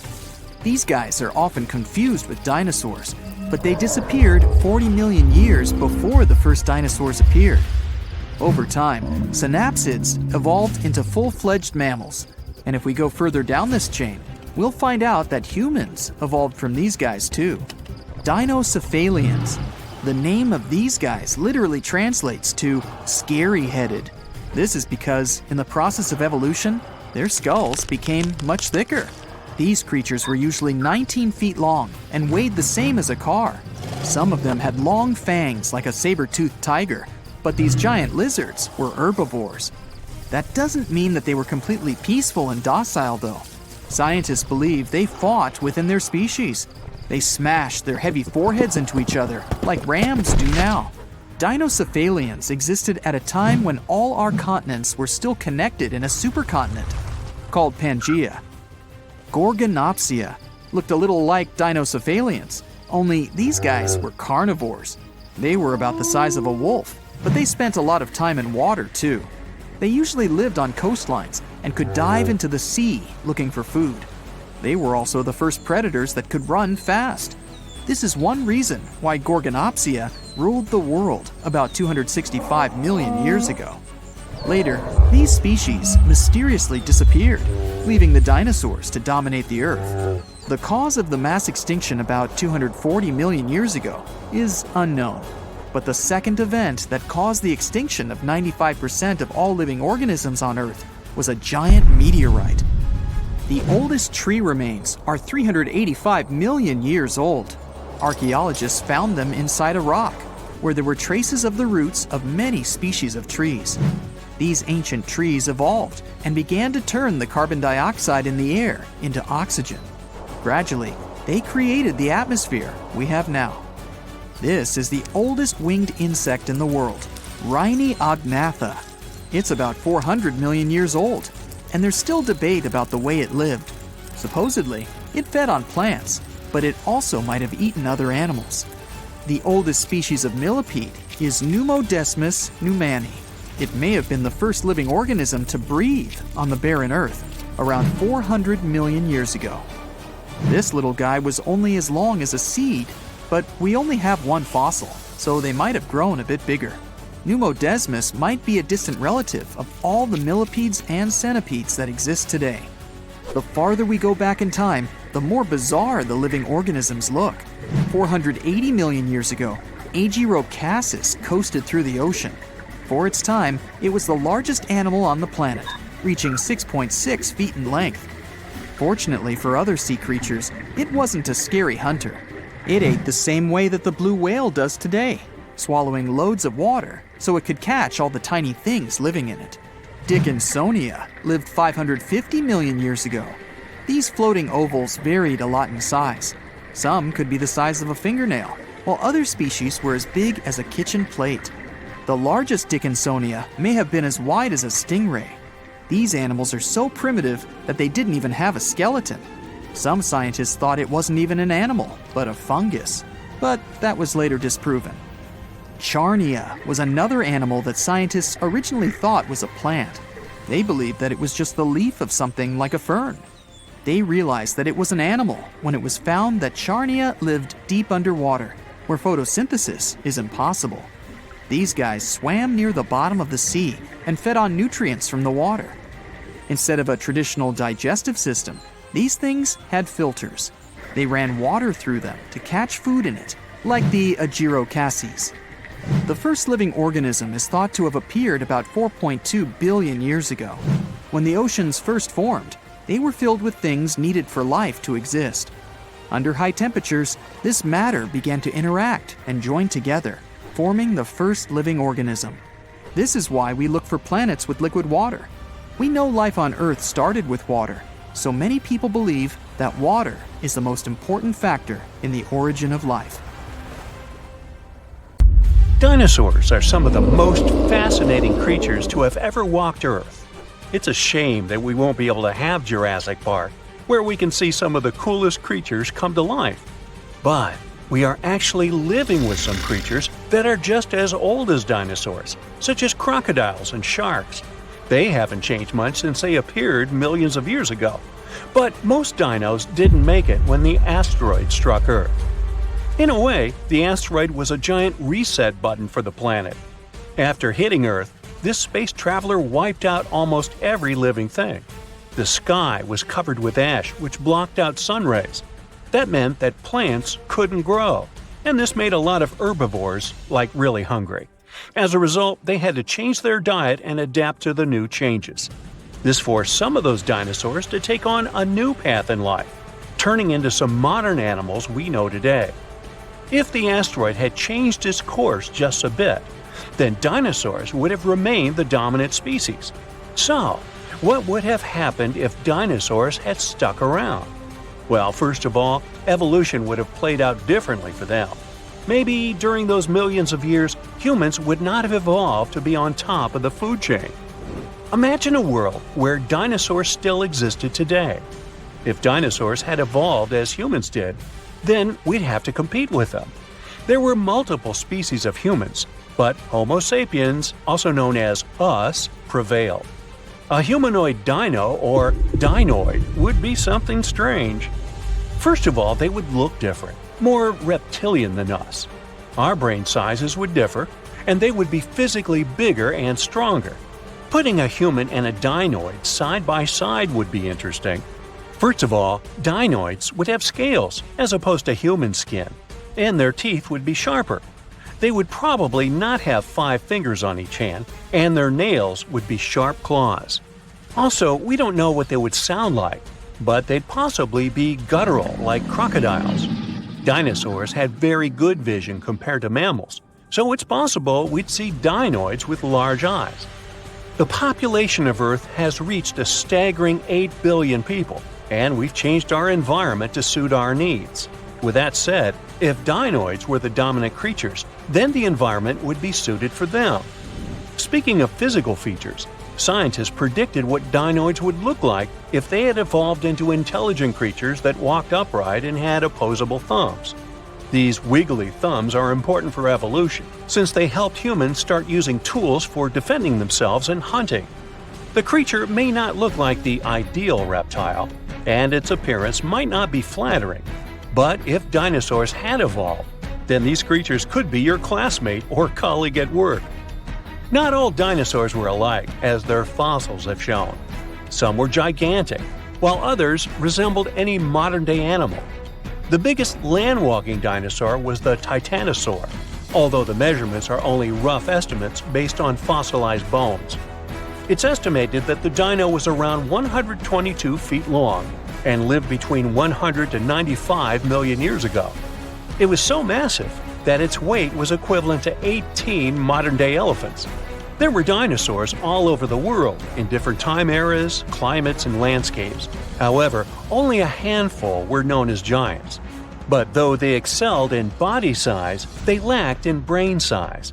Some of the most well-known dinosaurs, like the Allosaurus and Stegosaurus, had very small brains, like me, which means it would have been nearly impossible for them to properly evolve into intelligent beings. Tell me about it. But in the late Cretaceous period, the T-Rex roamed the land. It had larger brains than its Allosaurus counterparts, which were millions of years behind. Even so, the T-Rex's brain only weighed just under a pound. A human brain is nearly 3 pounds. It might have been cool to see a T-Rex evolve into an intelligent being with opposable thumbs on its tiny stick hands. Contrary to popular belief, the T-Rex was actually quite slow, and a human could have easily outrun it. So, we know that these days, they wouldn't belong in any competitive sports that involve running. We know that dinosaurs could be herbivores and carnivores. But throughout their evolution, one thing remained the same: they had small brains. Other forms of dinosaurs were around too, such as long-legged and horned dinosaurs. Either way, they were on top of the food chain even when little mammals had cameo appearances. We have to consider that when the asteroid struck and wiped out dinosaurs, mammals took over the scene. If dinosaurs and mammals had shared the dominant position in the food chain and had followed a similar path in their evolution, then today's reality would be completely different than what we have now. Dinosaurs would have bigger brains and would compete with humans for the title of the smartest creature. One of the reasons why humans and parrots can talk is because of the strength and shape of our tongues. The evolved dinosaurs would have a different skull, shaped to fit such a tongue if they wanted to talk like humans. One of the reasons why humans made it to where we are now is because we evolved to stand upright to detect predators. This was one challenge we had to overcome in order to survive. But what would dinosaurs need to challenge if they were already the most dominant creatures? Some of the big-brained dinosaurs had long legs, which means they could run fast, detect predators, and grab food that otherwise would be beyond their reach. Their evolutionary path would be very different from that of humans, and maybe even more advanced. Their brains could have evolved into something impressive. They could turn out smarter than us and possess quicker reflexes. Imagine dinosaurs discovering gravity instead of Isaac Newton, or a dinosaur writing plays and poems better than William Shakespeare. Imagine dinosaurs possessing the creative knowledge to produce some of the finest art in history. Music and cinema would revolve around dinosaur culture, and fashion would look otherworldly. We would live in peace with dinoids, but we would certainly compete with them. The World Cup would feature dinosaurs and humans playing for their national teams, but clubs would be exclusively human or dinosaur. Some professions would be dominated solely by one species, and more physically demanding jobs would be taken by dinosaurs, like laborers and security guards. Eventually, dinosaurs would take over the world since they would be physically stronger than humans and would have better advantages than us. Humans, on the other hand, would need to figure out a way to keep up with dinosaurs. Mammals had a different path of evolution, where they never became gigantic super beasts as dinosaurs did. Instead, their brains developed and grew big. But even though humans are the smartest creatures on the planet, we don't have the biggest brain. Animals like orcas, whales, elephants, and other apes have bigger brains here. So why are we smarter than them? The answer is we don't know. The brain is the most complex organ we have, and we know so little about it. We don't even know exactly why it's so complex or why it behaves like that. Today's dinosaur descendants, like crows and parrots, have complex brains, which allows them to communicate, use tools, and even count. Bigger doesn't always mean better in this case. A parrot's brain is smaller than a cat's, but it's far more complex and intelligent than that of any feline out there. Some scientists argue that dinosaurs from the movies aren't 100% accurate, and that they used to have feathers. In terms of evolution, some small feathered dinos might have followed the path of primates. They might have evolved into a tree-dwelling primate that may also have followed the path of becoming another species of human. Hundreds of dinosaur species roamed our planet, and researchers give a name to a new type approximately every 2 weeks. It's not fair to stick to T-Rex, Stegosaurus, Spinosaurus, and other famous sauruses all the time. They've had their chance to shine in the movies and across the internet. So let's check out dinosaurs that no one talks about. First on our list is Torosaurus. The special thing about this dinosaur is that it definitely had one of the largest skulls ever found. It was big because of this frill going from the back of the animal's skull and covering its neck. The frill wasn't there for protection. It was probably just to show off a bit. The bone in the frill was thin and full of holes. As you can see, it's very similar to Triceratops. There are still debates about whether these two are the same species, but more and more studies show that they were more like cousins. They were probably similar in size, but Torosaurus had a longer head with big openings, as well as longer frill bones with a groove on top. It also had more pairs of horns on the back of the frill. Some like to call Torosaurus a bull lizard. These fellas were plant eaters that may have lived in social groups. They existed at approximately the same age, but Torosaurus somehow ended up on the less popular side of the family. Kentrosaurus was a small stegosaurus. It's one of the least cuddly dinosaurs of all time. Its long, thin spikes seemed to be a pretty good defense mechanism. Stegosaurus, on the other hand, had shorter, thicker spikes that were less likely to bend or snap when the animal used them. Now, you wouldn't want to get anywhere near Kentrosaurus, though. Its tail could swing in a big half circle and hit with a force strong enough to break a human skull. Any volunteers? No? Okay. One scientist used scans of the dino's fossils to make a computer model of its skeleton. The model showed that Kentrosaurus had a flexible neck. It must have been really useful for looking around to see if something interesting was going on or if there was any dangerous animals trying to sneak up. Kentrosaurus typically walked on all four legs with straight hind limbs. The computer model tells us it could spread its front legs out to its sides, too. Maybe it was a way to protect its belly during fights. Stegosauruses, in general, had tails that were like big weights at the back of their bodies. That's why their balance point was closer to their hips. That's also the reason why they could easily stand on their hind legs and swing their tails around. So most people haven't heard of heterodontosaurs, even though their fossils showed that dinosaurs got feathers way back before we thought and in groups where we didn't expect it. In 2008, paleontologists identified the first known skull of a baby heterodontosaurus, which was less than 2 inches long, smaller than a tea bag. This baby dinosaur had relatively big eyes and a short snout compared to bigger ones of its kind. Now, what's really interesting is that some scientists used to think that Heterodontosaurus's tusks, like those of modern warthogs, only appeared when they were fully grown. But it seems they had them from the early stages of their life. Heterodontosaurs had 5 fingers on each hand, 2 of which were opposable. It was a good tool, considering the animal probably ate both plants and meat. Humans have different types of teeth, some for biting, some for chewing, and also canines. But most reptiles have just one kind of teeth. Heterodontosaurus was special because it had 3 different types of teeth: small peg-like ones, big teeth resembling canines, and square-shaped teeth that did the cutting job. Scientists are not entirely sure how this creature used these different types of teeth. Maybe it was for digging up roots, breaking into termite nests, or even defending themselves against dangerous animals. Okay, say this name with me now: Psittacosaurus. She was quite a common dinosaur in its time, but she never still gained popularity. Scientists found out that when these dinosaurs were young, they probably crawled, considering they had longer arms and short legs. But as they got older, between 4 and 6 years old, their hind legs started growing much faster and became much longer than their front legs.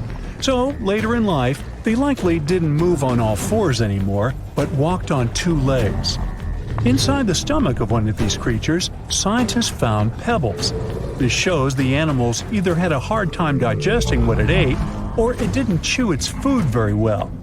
Its beak looks quite familiar. That's how it got its specific name, a parrot lizard. It was really strong, and some believe the creature used it to crack and open tough nuts and seeds before the pebbles in its stomach helped mash them up for digestion. These guys might have been good at swimming. They had broad feet, and the shape of their tail could have helped them move in the water relatively easily. Some scientists even believe they might have spent most of their lives swimming in rivers and lakes. In 2004, researchers found something really sweet: 24 young parrot lizards huddled together. They were too big to be hatchlings, so it could be a bunch of teenagers who had left their nests and then formed a group where they could support one another and defend themselves better. But apparently, that plan didn't work out so well. Now, check this one out: Stygimoloch, or as they call it, Styx demon. We're looking at a peaceful plant-eating creature with bony spikes and knobs on its skull. Most scientists believe it was a younger form of this fellow, even though they used to think they were a separate species. Stygimoloch is smaller than its more popular cousin, but it's also more robust and has a pretty thick neck. This dinosaur, with small forelimbs and long hind legs 3 feet high, which is half as high as an average human. That doesn't sound dangerous in the world of giant and fierce dinosaurs, but the animal had a very thick skull roof. Maybe it wasn't the strongest tool to defend itself, but it probably helped in combat with rivals from its own species. They most likely headbutted to win the hearts of their chosen ones. But rivals from its own herd were a piece of cake compared to the predators that might have gone after it. After all, this dino lived at the same time as old T-Rex. Now, when someone tells you to picture a dinosaur, Chisaosaurus would probably be the last thing coming to your mind. It looks as if you've put together pieces of random animals and tried to make your friends believe this truly was a real animal that once roamed the earth. But it's actually a dino, with giant sharp claws on its forelimbs, a bulky body, and a long neck ending with a tiny head. Now, don't let the claws scare you though. These creatures didn't go after other animals since they were herbivores, but these claws could protect the animal from intruders and predators. The full scientific name of this creature describes it as a giant sloth-like reptile from China. This animal was one of the biggest and oldest members of the group where it belonged, which lived around 115 million years ago. No, I wasn't around then. At first, it was hard to tell which animals were related to this weird-looking dinosaur. But in the 1990s, scientists made a conclusion that they were modified plant-eating theropods, which is similar to carnivorous dinos. They also most likely had feathers and small wings, like some sort of a very big turkey.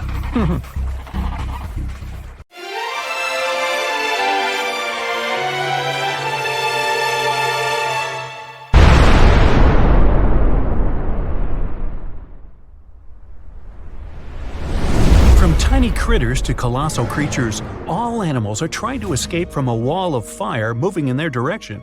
The temperature is rising, and everything around starts catching fire. Soon, lots of animals and plants on Earth will cease to exist. This is the aftermath of a giant asteroid crashing into our planet. But what if dinosaurs had had critical thinking skills? They could have guessed what was going to happen, because this asteroid was visible a year before the impact. 1 year before the impact. With no city lights, all bright spots in the sky are stars. Some of them are planets reflecting the light coming from the sun, like Mars. But one of these dots is the asteroid. Later, it's going to be known as Chicxulub Impactor. It got this name because of the region of modern-day Mexico where it fell. Anyway, at this point, the asteroid looks like a star. It has the same brightness as Neptune. You could even have photographed it with a high-quality camera. If only dinosaurs had thumbs.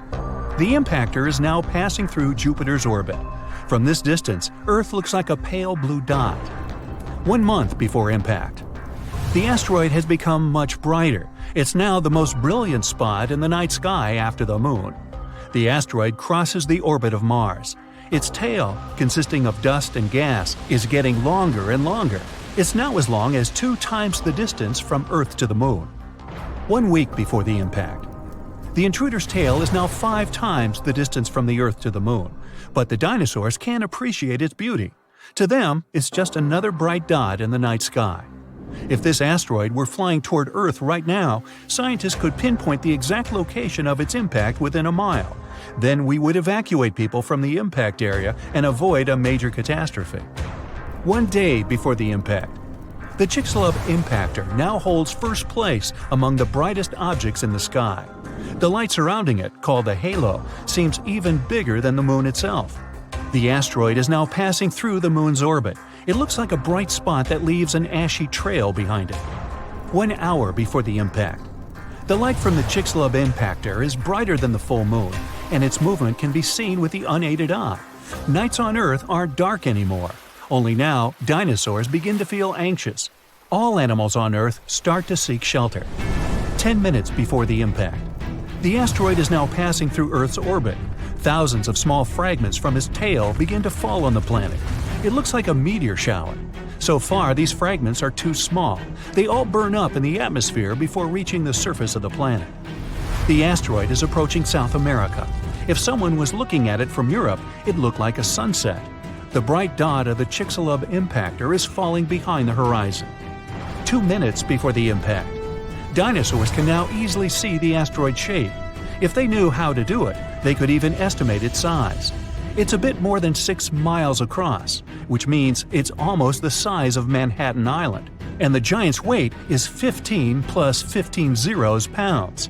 It's flying toward the Yucatan Peninsula at a mind-boggling 7.5 miles per second. At that speed, you could get from New York to Los Angeles in around 10 minutes, but you'd kind of burn up on the way. 10 seconds before the impact. The Chicxulub impactor is now approaching the ground. A few more feet and bam! The night sky suddenly turns white. The flash is so bright that the sun isn't visible at this point. The asteroid's entry causes a powerful blast that can be heard on the other side of the world. The huge asteroid begins to burn because of friction with the air. It heats up and splits into many pieces. These pieces shower on Earth. After a few seconds, the largest part of the meteorite hits the ground. Its mass and speed provide the Chicxulub impactor with an enormous amount of energy.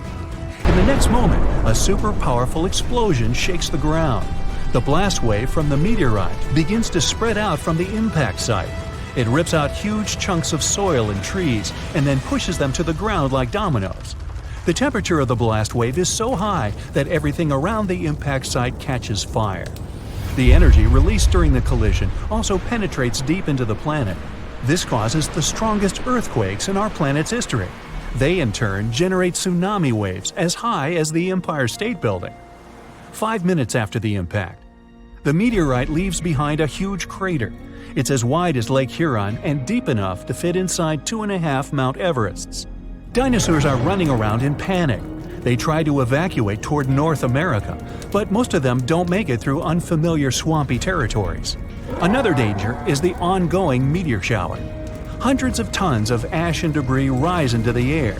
Heated up by high temperatures, they fall to Earth in the form of liquid lava. Ash and smoke fill the atmosphere and block the sun's rays. Earth plunges into darkness. For several more weeks, our planet will be totally dark. Acid rains will fall on its surface non-stop. There was a lot of sulfur in underground deposits on the Yucatan Peninsula. The energy of the explosion evaporated all this sulfur. Now it's cooling in the air, gathering in clouds, and dripping to the ground. Most animals survive the impact, but the mass extinction continues for many more months. The collision has plunged Earth into darkness, and this has wiped out most of the plants that fed on sunlight. The plant-eating dinosaurs have lost their main food source and begin to disappear. But plant-eating dinosaurs are the main diet of meat-eaters, and now dinosaurs like T-Rex have nothing to eat. Soon, they go extinct too. In other words, it wasn't a meteorite that wiped out dinosaurs, but hunger and climate change. Meteorites of this size fall once every 100 million years. It means that such an event might happen again. Will humans manage to survive this disaster? These days, we can look out far into space, and the appearance of an asteroid the size of the Chicxulub impactor won't be a surprise to astronomers. In general, asteroids that are more than 460 feet across are considered potentially dangerous. Anyway, if we know about the approaching space body, we'll be able to build shelters filled with food and water supplies. Once the asteroid is close enough, we can wait for the impact and its consequences inside. But when people come back to the surface, they'll see cities and towns torn down. Our planet will look like a lifeless desert. That's why we need another alternative, which is to prevent the impact. Here, we have many options depending on the size and material of the asteroid. According to NASA, the most effective way is a kinetic ram. We'll need to send a fairly large and heavy object, such as a spaceship, into space. When it approaches the asteroid, scientists will choose the perfect trajectory, and the ship will crash into the space body. A powerful collision will change the asteroid's course, making it fly past Earth. The further this space body is from our planet, the easier it'll be to send it away. Another option is a controlled explosion on the surface of the asteroid. Newton's first law of motion will help us here. It says if a body is moving at a constant speed in a straight line, it will keep moving that way unless it is acted upon by a force. So, if we make a big enough explosion or force, the asteroid will shift its trajectory. How much it moves depends on the amount of force applied to it. We can also blast the asteroid right from inside. In this case, there will be no need to change its trajectory.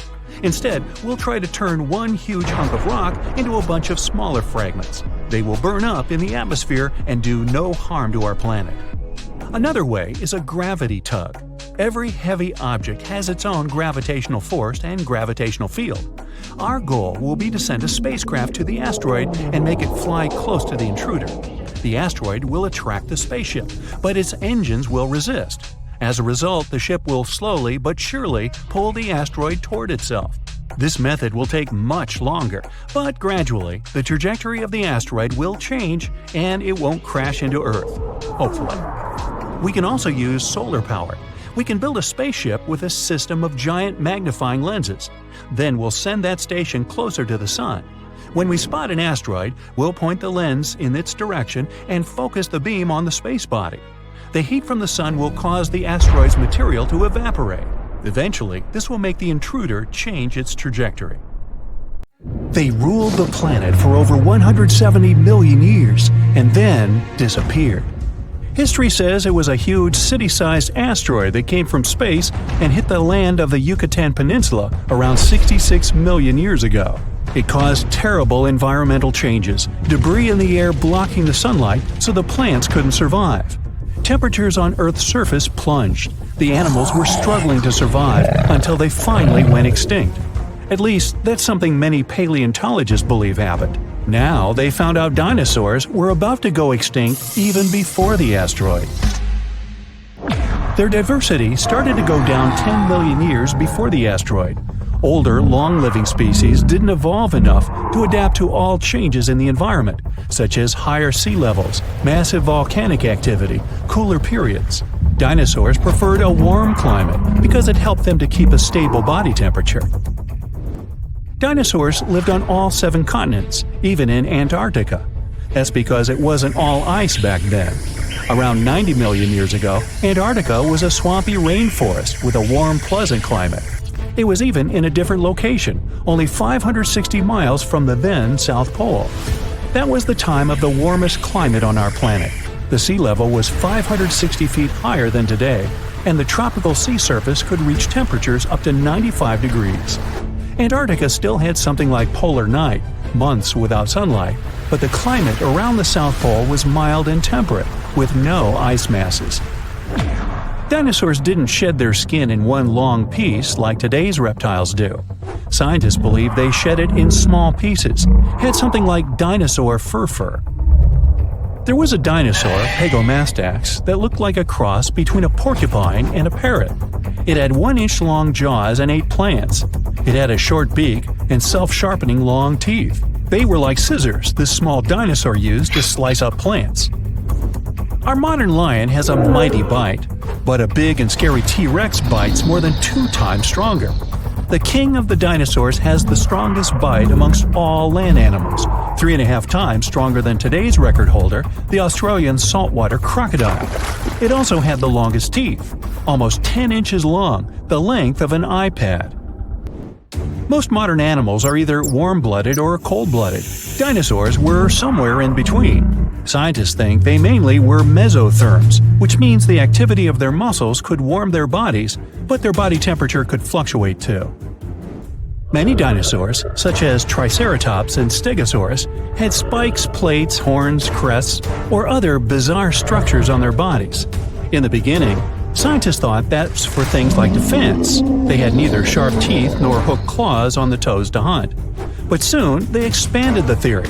It was probably a way to impress their mates and identify members of their kind. One species, namely Pachycephalosaurus, even had a funky bone hat on top of its head. Scary, tall as buildings, massive. That's what we saw in the movies, but dinosaurs mainly were human-sized or even smaller. Bigger bones were easy to be fossilized, so that's why we mostly find gigantic species. Eoraptor, or dawn stealer, was the first named dinosaur.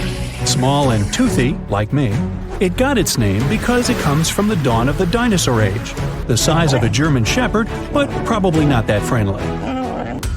Arched back, sharp bony plates, curved tail. Ankylosaurus were some sort of giant, much-spikier dinosaur version of an armadillo. Its weak spot was a soft underbelly, but meat-eating dinos that were after this one had to flip that guy first to get there. Still, it was really tough because of their impressive gear. Scientists believe they even had bony eyelids. Some dinos ate meat, others plants, and some of them could nibble even on pebbles. One dinosaur, called Gallimimus, couldn't physically chew all those plants it ate, so it would ingest pebbles to mash up the food. Gallimimus looked like some weird alien mix of dinosaur and bird. But it couldn't dribble a basketball because its wrists weren't capable of keeping the palms parallel to the floor. And they had no three-point shot. The largest dinos were plant eaters. Meat eaters, or so-called theropods, were mostly smaller. One reason is that plant-eating dinosaurs were very greedy. They would devour enormous amounts of food, sometimes even swallowing the entire branches without chewing. Some of the biggest could eat a ton of food every day, like a bus-sized pile. There were also more plant-eating dinosaurs than the other ones. Scientists are still not sure if meat-eating dinosaurs were able to coordinate themselves in hunting groups. They were probably unfriendly towards each other, especially when it comes to sharing prey. Fossils and the shape of delicate bones in the eye tell dinosaurs mostly roamed around during the day. Scientists think only smaller meat-eating dinos, like Velociraptor, were active during the night. They were after those small mammals snuffling around and trying to find food while big dinosaurs were asleep, or that's what they thought. Those small mammals were usually burrowing animals that survived both dinosaur reign and ice age hiding underground. Not all mammals were hiding from dinosaurs. Some small but sneaky creatures, like Repenomamus, would steal the eggs from big dinosaurs, which was a big thing considering they had to trick the mama dinosaur first. Researchers believe dinos tried to flap on the ground to get faster at running up inclined terrains to catch their prey. Such behavior caused them to learn how to fly, which of course happened through thousands of years. Dinosaurs were fuzzy and fluffy. They are related to birds, but even those early dino species that didn't fly had feathers, like gigantic, scary, fuzzy T-Rex. Movies lied. You just can't stand still and expect a T-Rex would pass you by. Its vision was probably better than one today's raptors have. Even without it, they still had a pretty good sense of smell. Running could help it though. Scientists calculate T-Rex could probably run at 12 miles per hour. It would shatter its bones at a greater speed. Some dinos had tails more than 45 feet long. Tails helped them to keep their balance when running, especially those that walked on two legs. Velociraptors were not like raptors we see on the screen, but more like some sort of prehistoric chickens. Small, a little bit bigger than a turkey, 2 feet in height, probably had feathers, hollow bones just like birds, mostly loners. But they were probably among the smartest dinos. Their brain was big compared to their bodies. They were as intelligent as today's ostriches. The name Velociraptor means speedy thief. Stegosaurus had a pretty big body, spiky plates, and a tiny brain, the size of a walnut or lime. But at least it had its own air conditioner. Researchers found out its spikes were filled with veins that transferred blood and developed a theory that they were cooling its giant body that way. Diprotodon was the flying reptile with a wingspan of 8 feet and multi-purpose teeth. Teeth in the upper jaw were longer, sharper, and better for catching food from the water. The teeth in the bottom jaw were better for holding the game in transit. One of the first potential dinosaur discoveries was in China 3,500 years ago. No one knew about dinosaurs then, so people thought teeth they found could belong to dragons. The Hadrosaurus was a duck-billed dino with more than 1,000 teeth. When they would fall off, it could grow new ones indefinitely. Dinosaurs' eggs were pretty big, some as big as beach balls. Now that's a novel. The Baryonyx was a big fan of fish. Its name means a heavy claw, and it got it because of big extended claws that were pretty sharp and made up the thumb of each hand. When catching fish, they used the claws like spears. Mosasaurus, also popular in movies, was not quite the dinosaur but a marine lizard, closely related to monitor lizards and snakes. Like a snake, it had jaws that could expand when swallowing the food. These creatures were speedy. They had a tail fin and flipper-like paddles instead of arms and legs. Researchers believe they had a weak sense of smell and poor perception of depth, so they had to develop a unique hunting technique, waiting for their snack to come up to the surface for some air. Now, thanks to new fossil discoveries and technologies, we're getting to learn more and more about the biology of dinosaurs. Some people don't need to know more than the fact that a few of them were colossal, terrifying, and vicious. But for those of us that do, the use of comparative biology, pigment analysis, and powerful new X-rays have allowed us to gain insight into specific features, such as their colors, eating behaviors, and the shapes of their tongues. Yes, that's right, the shapes of their tongues, which, for a long period of time, was something of a mystery. This is because soft, fleshy dinosaur parts are hardly ever retained in fossil form. But thanks to the discovery of some surviving hyoid bones, which are situated at the root of the tongue in front of the neck, we now have some insight. Most animals have this hyoid bone that anchors the tongue. The shape and complexity of the bone determine how free-moving the tongue can be. Scientists have discovered that nearly all dinosaurs had simple tongues that laid flat and were extremely similar to the tongues found inside the mouth of a crocodile today. Yeah, this crocodile. Go ahead and take a closer look. Nah, just kidding. Come on back. Let's take a look at some specific dinosaurs and start with a Brachiosaurus. Let me stick my neck out on the line by guessing that most of you will be familiar with this dinosaur because of its neck. You know, the one which was typically 30 feet in length. Despite its neck being its most distinctive feature, its name actually translates to arm lizard in Greek. It's common knowledge that the Brachiosaurus was one of the largest dinosaurs to ever have lived. On average, it reached 76 feet in length and 40 feet in height. It's roughly the length of 2 school buses and as high as a 4-story building. None of which were around in the era of the big guy here. Fragmentary leg bones and vertebra of even larger dinosaur species are known, but these skeletal remains are too incomplete to determine their exact size. So this guy may have been the largest dinosaur ever. A renowned herbivore, thank goodness. The Brachiosaurus is thought to have eaten up to 880 pounds of dry plant matter every day. Most of this was made up of coniferous trees, ginkgos, and cycads. This target might have been hard to hit for this dinosaur, as researchers have learned that its teeth were spoon-shaped and not ideal for chewing food. This means that the creature would have swallowed vegetation whole, as its teeth were suited to stripping it but not breaking up large chunks of plants. This, along with the dinosaur's body shape, suggests that the Brachiosaurus would have liked to feed as quickly as possible. Dinos like these didn't always make use of their ability to strip towering trees when dining. The Brachiosaurus traveled in herds, moving to the next location once they had exhausted all of the local vegetation. And I mean all of the local vegetation, not just that which hung high on trees. It's likely that the creatures supplemented their diets with vegetation at lower levels, especially after they'd done a number on all the nearby trees. This method of feasting was the most energetically appealing for this giant.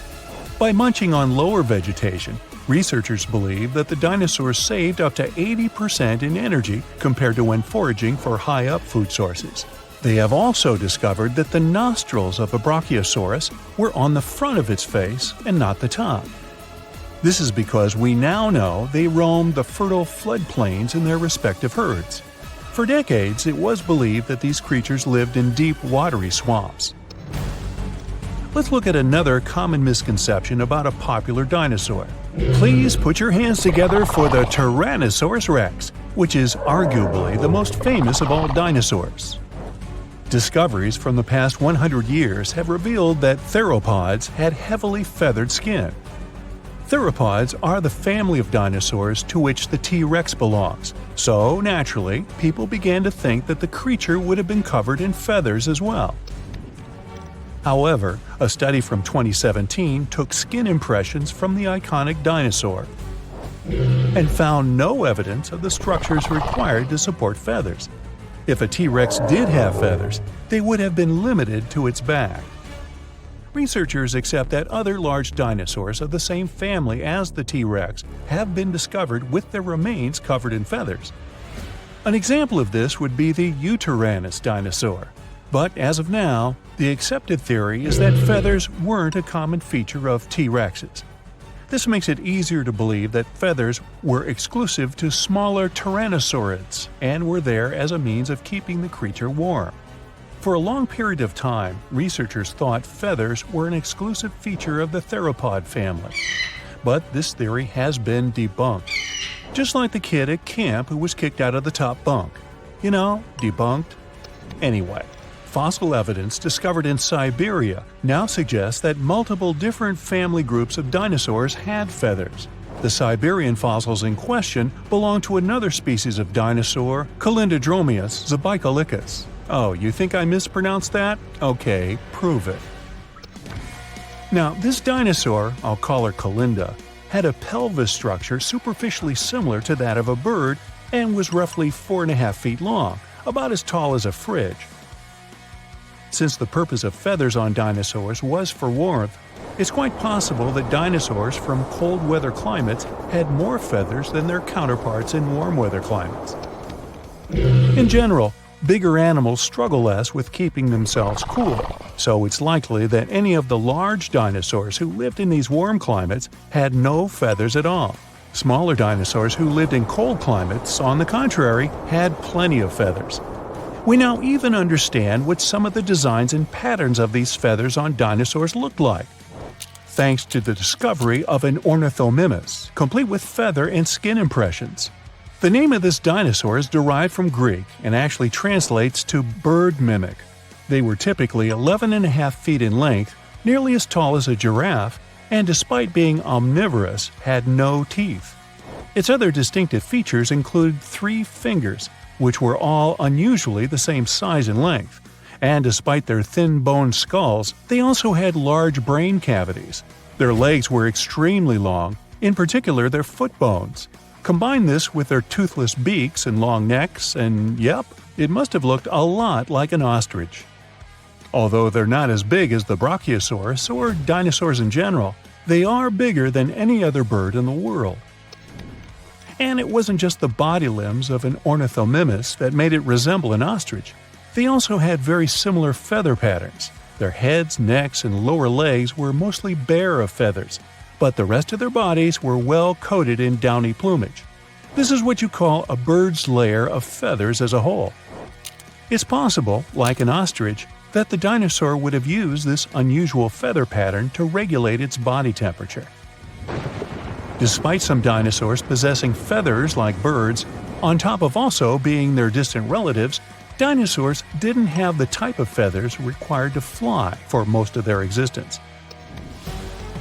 Feathers found in fossil impressions or preserved in amber have allowed researchers to gain insight into why these creatures weren't very aerodynamic. The structure of these feathers appears to be very simple, with a poorly defined and flexible central shaft. These feathers would have better served any dinosaur as a fashion statement, as they would have helped attract the attention of other dinosaurs. These feathers also would have had the ability to regulate body temperature. Surprised to hear that dinosaurs had ostrich-like feathers? Wait till I tell you that their prehistoric distant reptile cousins had something that looked like fur.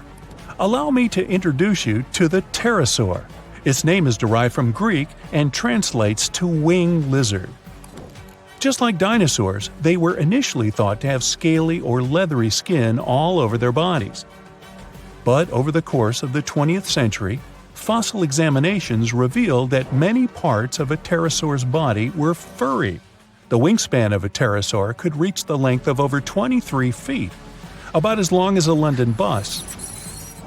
Its toothless jaw was very long and resembled that of a pelican. How could something that looks like a pelican be so terrifying? These creatures were coated in pycnofibers. Those were simple structures, feather-like in composition, but strand-like and fuzzy like fur. Further research suggests that some parts of the pterosaur's body had more complex kinds of feathers with branching strands.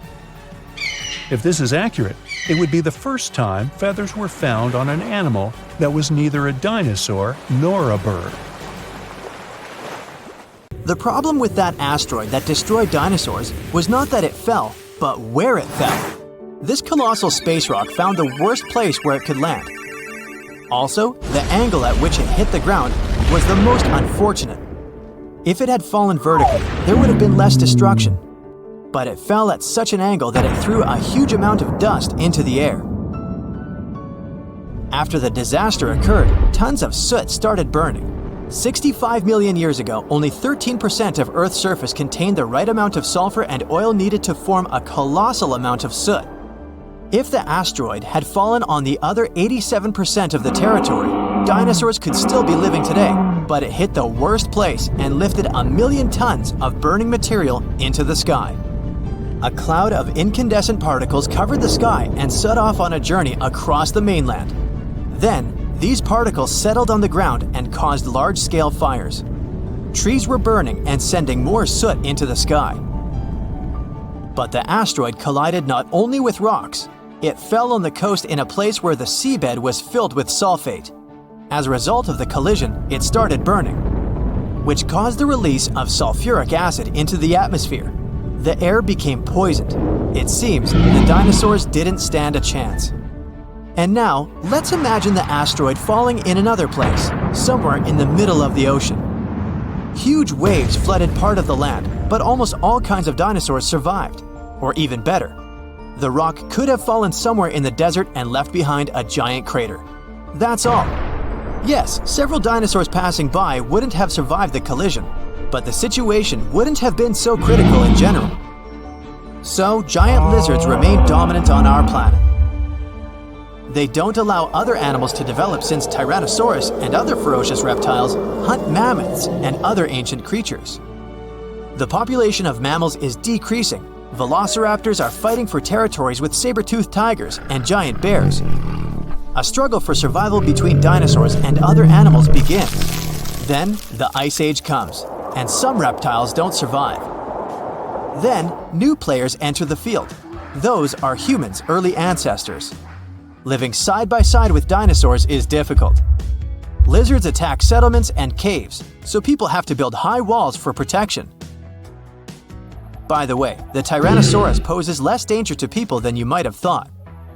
According to the latest research, many creatures were able to run away from this monster. Yes, you probably saw how easily they caught up with cars in the movies, but it wouldn't be as scary in reality. Paleontologists and biologists have analyzed the strength of dinos' bones and found out that the creature couldn't reach high speeds. The maximum it was capable of was running twice as slow as a field athlete. Thousands of years have passed. People have learned to live with dinosaurs. They've even managed to tame some lizards. They've domesticated herbivorous dinosaurs to develop agriculture. Triceratopses and bulls now plow fields together. Imagine farms swarming with diplodocus or brachiosauruses. People climb their long necks and pick fruit from high trees. Stegosauruses protect pastures from wolves and velociraptors. Dinosaurs with shells, such as ankylosauruses, help people cross deserts. They, along with camels and donkeys, carry heavy loads. People share the planet with ancient lizards and live in harmony. The situation in the seas and oceans is much worse. Sea reptiles attack wooden ships and catch all the fish. Imagine that you're sailing to another continent with tons of grain, fabrics, fur, and other goods. And then a giant mosasaur appears on the horizon. It's one of the most powerful sea lizards. A great white shark looks like a small fish next to it. The creature could easily defeat a megalodon. And then it comes across a wooden ship.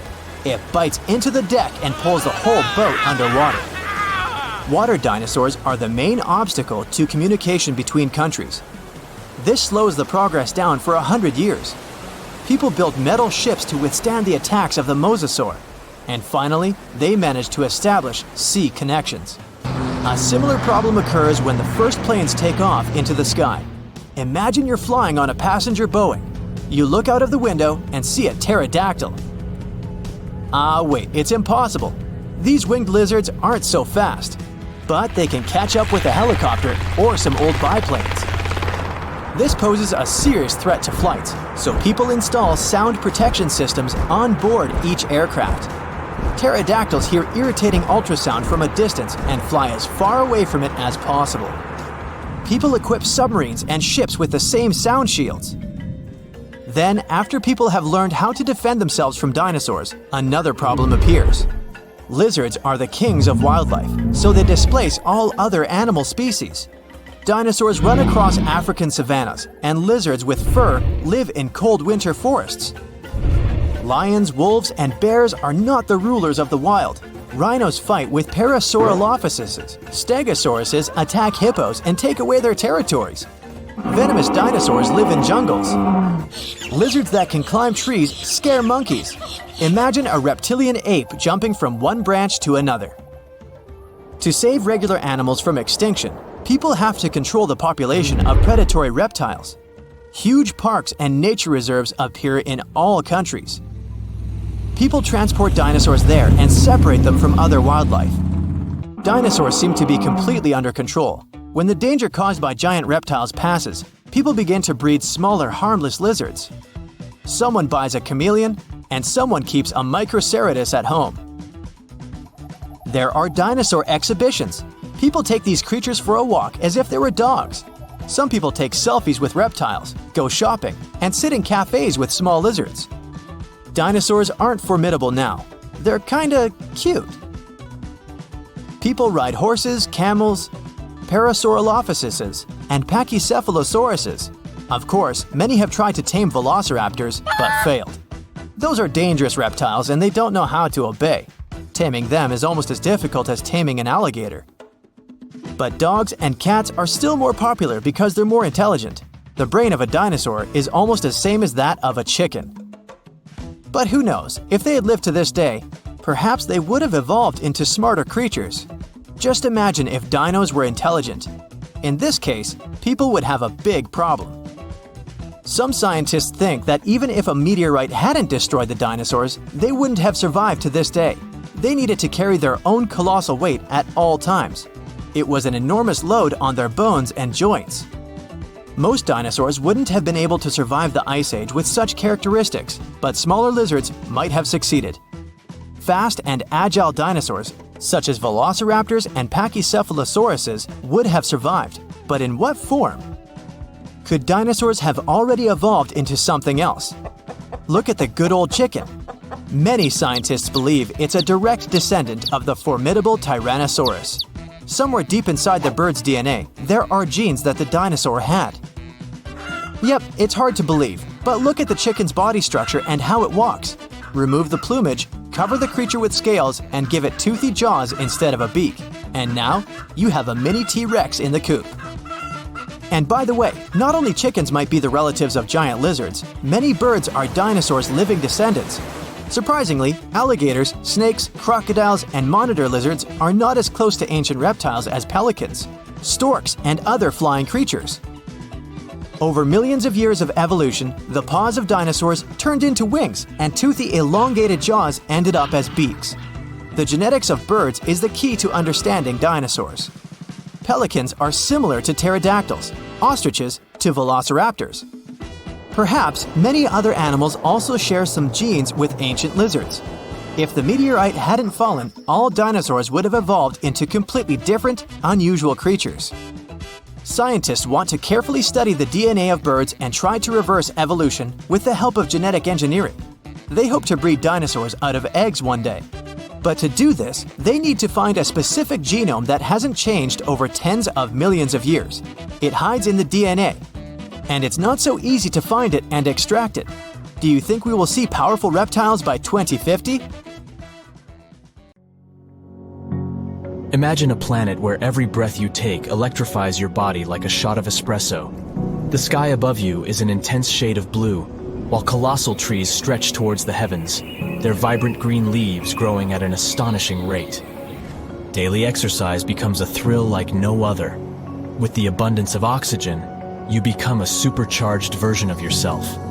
Running feels effortless as you dart across the landscape, lifting weights that would normally seem impossible. It's as if the world itself is infused with a surge of energy. Everything is moving faster. The wildlife surrounding you is equally affected by this oxygen overload. Animals roam the land in majestic proportions.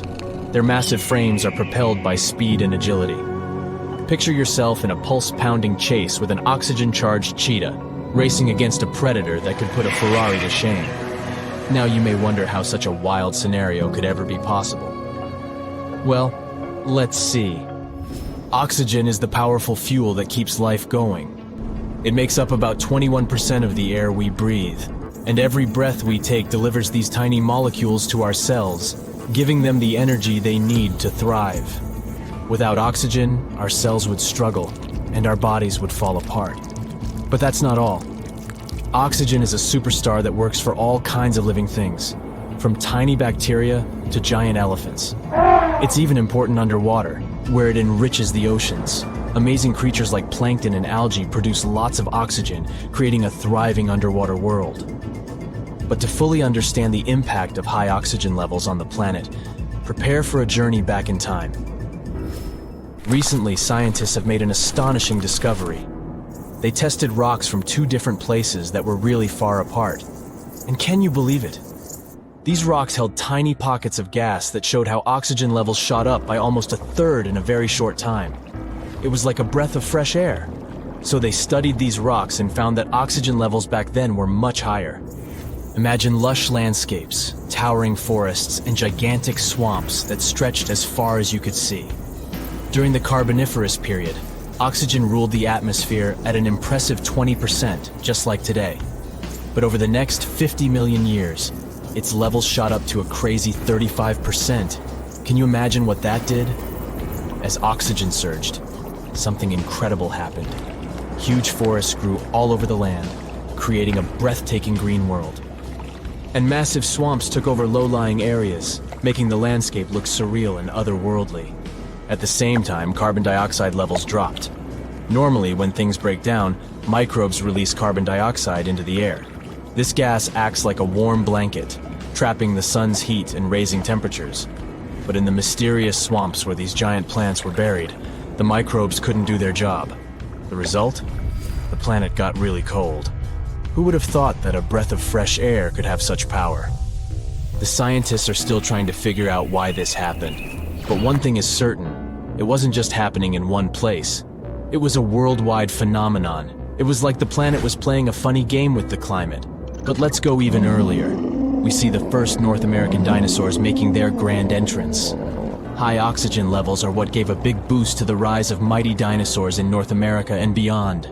Picture tropics filled with the magnificent giant creatures. Obviously, dinosaurs didn't just appear out of nowhere. They took advantage of a changing environment that was perfect for their evolution. Oxygen levels played a huge part in this dinosaur party. As oxygen levels rose, so did the size of these incredible creatures. They started small with predators like Chindosaurus, and soon after, huge dinosaurs like sauropods took over the land. Then, 65 million years ago, dinosaurs disappeared and mammals took over. And here's the interesting part. Mammals never grew as big as dinosaurs.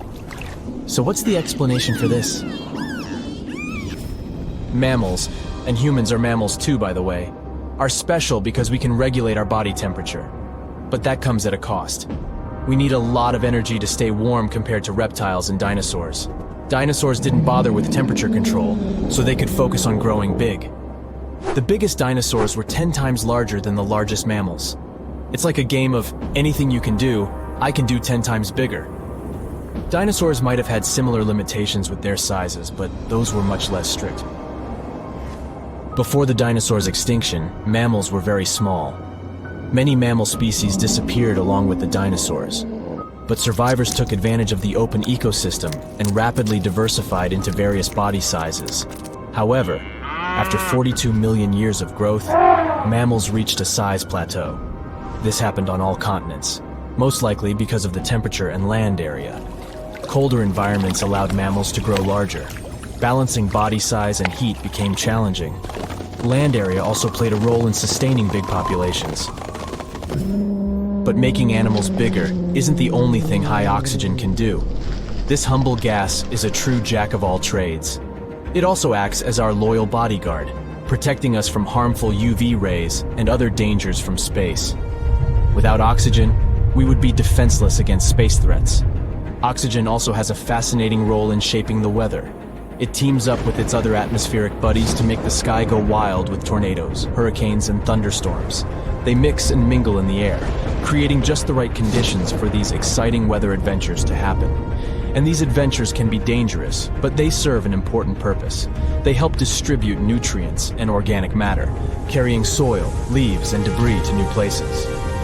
So what if we decided to mess with nature and crank up the oxygen levels to crazy heights, 30%, 40%, or even 50%? Well, too much of a good thing can become dangerous. Oxygen toxicity is when too much of this gas causes big problems. It's like eating loads of candy. It's fun at first, but soon enough you'll regret it.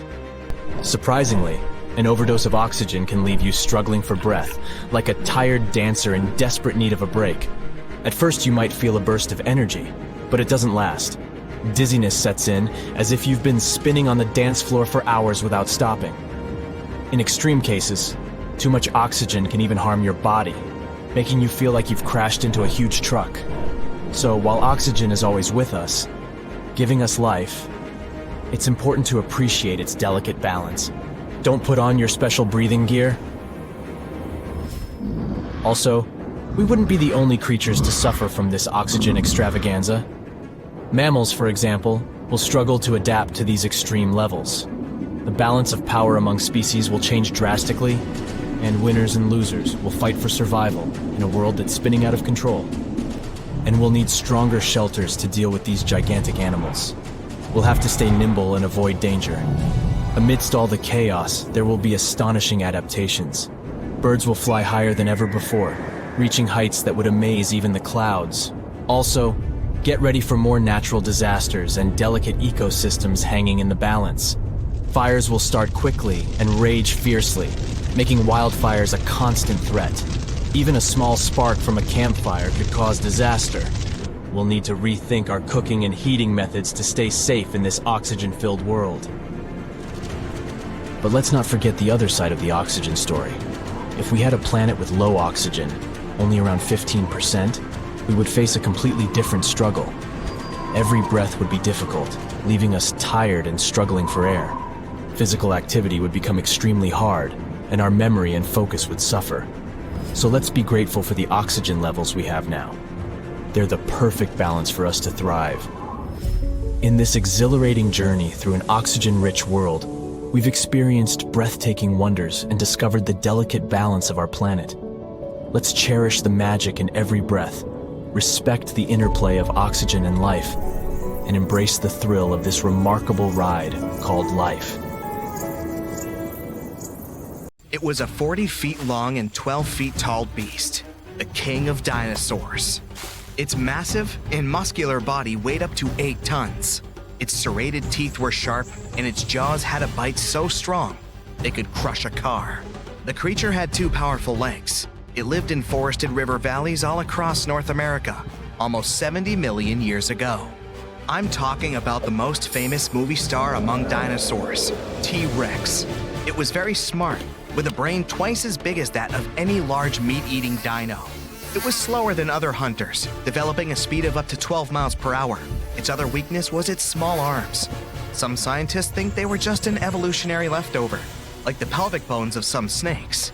But others believe T-Rex used its arms to hunt. Its 4-inch claws helped the animal out. T-Rex was undoubtedly frightening, but surprisingly, there were even scarier dinosaurs in the past. Around 100 million years ago, there was a giant creature with the name that meant a spine lizard. It was Spinosaurus, the largest carnivorous dino. It was bigger than T-Rex and could grow almost 60 feet long. Its weight could be as great as 22 tons. The animal had long spines on its back. They could grow up to 7 feet long and were connected by folds of skin. They formed something that looked like a sail. Some scientists think it was a hump Spinosaurus used to store water. This dino had dense bones and short hind limbs. Researchers believe that these dinos could use their flat and wide-clawed feet for paddling. This was the first dino that could ever swim. Unfortunately, it couldn't process smells like most other theropods. These were a group of two-legged carnivorous dinosaurs that appeared on Earth 230 million years ago. That's why the animals the creature hunted could hide from it on land. The Spino-dino spent most of its time in the water. It roamed the swamps of North Africa and mostly fed on fish, big prehistoric sharks, and sometimes other dinosaurs. It had a long, thin, and narrow snout like a crocodile. Unlike other dinos of its kind, which had curved teeth, Spinosaurus had conically shaped straight teeth. Giganotosaurus, which is the Greek word for giant southern lizard, was considered the largest meat-eating dino until Spinosaurus was found. It lived around 100 million years ago in South America, around 30 million years before T-Rex appeared there. It was longer and taller, but more slender than T-Rex. And while T-Rex had 2 fingers, this giant had 3. It walked upright on its 2 big and very strong legs. Its tail was pointed and thin, which helped the creature make fast turns while running and keep its balance. The animal could move at a speed of up to 31 miles per hour. T-Rex's maximum speed was 25 miles per hour at the most. Any faster than that, and the giant could lose its balance and fall over. Giganotosaurus had 2 arms with sharp claws. It was mostly an opportunistic meat eater feeding on everything it found on its way. Its bite wasn't as strong as T-Rex's, but it still managed to deal with some bigger animals, like herbivore dinosaurs. Maybe there was even an Argentinosaurus among them, the biggest animals ever found. It's hard to imagine how Giganotosaurus could take down a 50-ton beast on its own.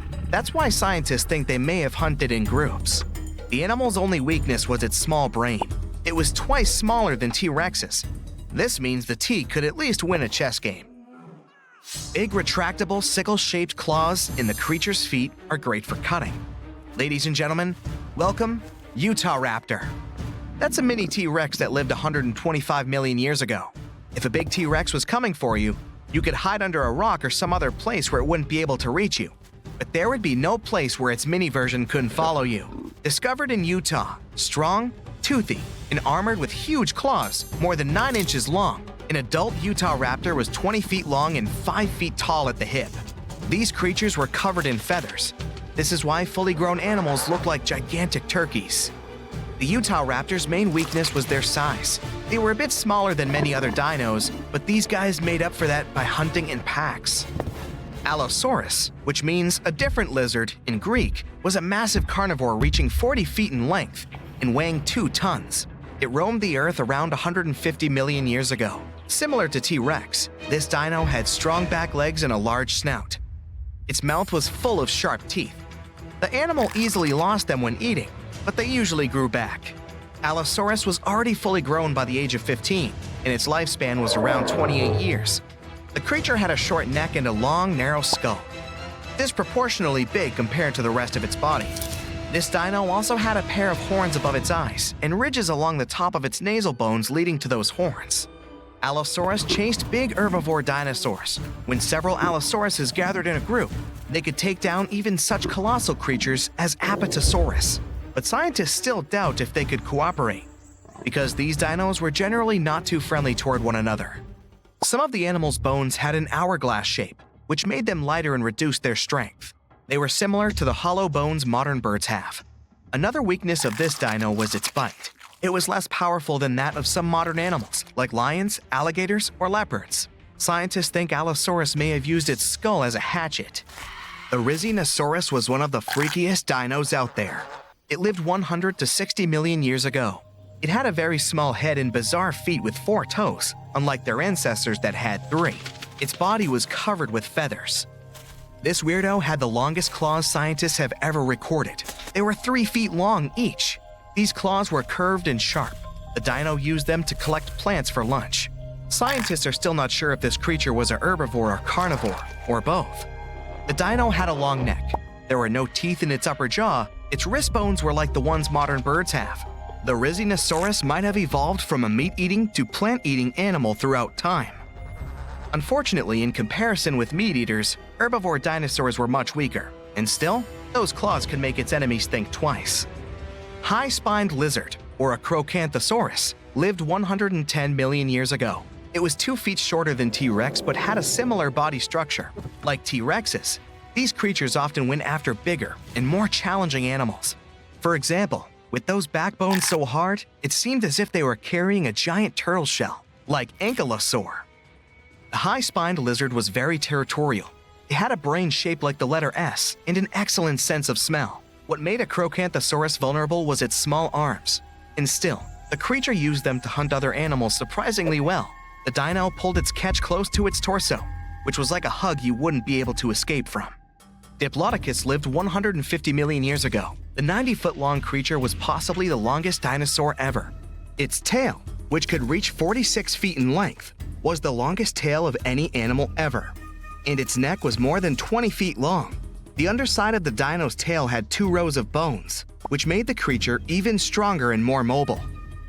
Diplodocus didn't look scary, long-necked, gentle, peacefully munching on plants, until it used its tail like a whip, making even the scariest meat-eaters back away. This tail was the center of the dino's mass, which was why Diplodocus could move very quickly. Scientists first thought, this is a lizard-like animal, but its posture was more like that of an elephant. Plus, Diplodocus had nasal openings on its forehead. The dino's weakness was its small teeth and weak force bite. Quetzalcoatlus was the biggest flying animal ever. It lived 70 million years ago and controlled the skies of North America. It was a toothy, pin-headed creature with a blunt snout. It was as tall as a giraffe and weighed 550 pounds. Quetzalcoatlus had a small torso and long neck and legs. Its wings were short compared to the rest of its body, but still long enough to stretch for 40 feet. Scientists think this animal could fly at a speed of up to 80 miles per hour and travel 400 miles in a day. This dino was weaker than, let's say, T-Rex or most other carnivores of that time, but it had powerful muscles, which helped the animal rise into the air in the blink of an eye. You decided to go scuba diving for the first time. The water is clear and the sun is shining on the seabed. You take a few selfies and the fish swimming by when suddenly, the ocean goes pitch black. You look up and, oh my, what is that gigantic animal? It's definitely not a shark, not a whale. Is it a turtle? Yup, but fear not, it's not gonna hurt you. If you had lived on this same Earth about 72 million years ago, then maybe this could have really happened to you. Scientists have recently found the fossils of a gigantic marine turtle that could have grown as big as 12 feet. If you don't have any idea of how big that is, let's see some examples. That's the average length of a hippopotamus, 6 golden retrievers, or 2 Michael Jordans stacked on top of each other. The turtle's scientific name is an homage to that old-school sea monster called Leviathan. Maybe you remember this from old-school history lessons. The Leviathan is supposedly a mythical creature that would swallow entire ships or people that were deemed too greedy by the creature. Can you imagine being swallowed by this humongous sea turtle? No, thank you. The fossils of this gigantic creature began to be excavated between 2016 and 2021, all the way in northeastern Spain. The first fossil was located by a hiker in the Spanish Pyrenees, and it was around 8 inches long. The pelvis of this turtle alone measured around 35 inches. It would definitely be one of the biggest turtles today if it hadn't gone extinct. FYI, the largest living sea turtles today can reach up to 6 feet in length, which is already pretty big. Now, how about a gigantic prehistoric scorpion? I bet most people here are not huge fans of these creatures, especially since they're poisonous, which is why the thought of a 9-foot-long aquatic scorpion might be the stuff of nightmares. Let's just say that if they hadn't gone extinct some 400 million years ago, lakes and rivers would be much more dangerous places for humans today. These gigantic insects were considered to be apex predators in their time, hunting everything from fish to other animals, even of their own kind. Yikes! I got goosebumps just imagining these creatures. Should we thank the asteroid that hit our planet now or later on in this video? Another prehistoric animal that would shock humans if it were still alive is the so-called Megatherium, a gigantic sloth. This huge sloth is believed to have grown up to 20 feet long, and its weight could be up to 8,000 pounds. It was found in the woodlands and grasslands of South America. The creature used to stand on its 2 feet in order to reach leaves on high branches. These giant sloths had huge claws. They helped them climb trees. I gotta say, I feel uncomfortable imagining these elephant-sized sloths climbing trees. Oh, of course, some dinosaurs will make our super-sized creatures list. But before that, here's a fun fact. Did you know some dinosaurs are still alive today? Scientists have proven that birds are classified as theropod dinosaurs. Such infamous creatures as the T-Rex and Velociraptor belonged to this group. I'm sure you've heard these names even before you watched Jurassic Park. The Velociraptor is that scary dino that breaks into the kitchen. Well, they evolved, gained some feathers, and turned into various species of birds we know today. That means that any bird from chickens to those little blue ones is a direct descendant of dinosaurs. Now, does the name Spinosaurus ring a bell? You can see this huge dinosaur in some museums today. Its fossils, I mean. The Spinosaurus was one of the biggest land predators to walk Earth. Actually, to walk its land and water, since scientists believe that this dino was semi-aquatic.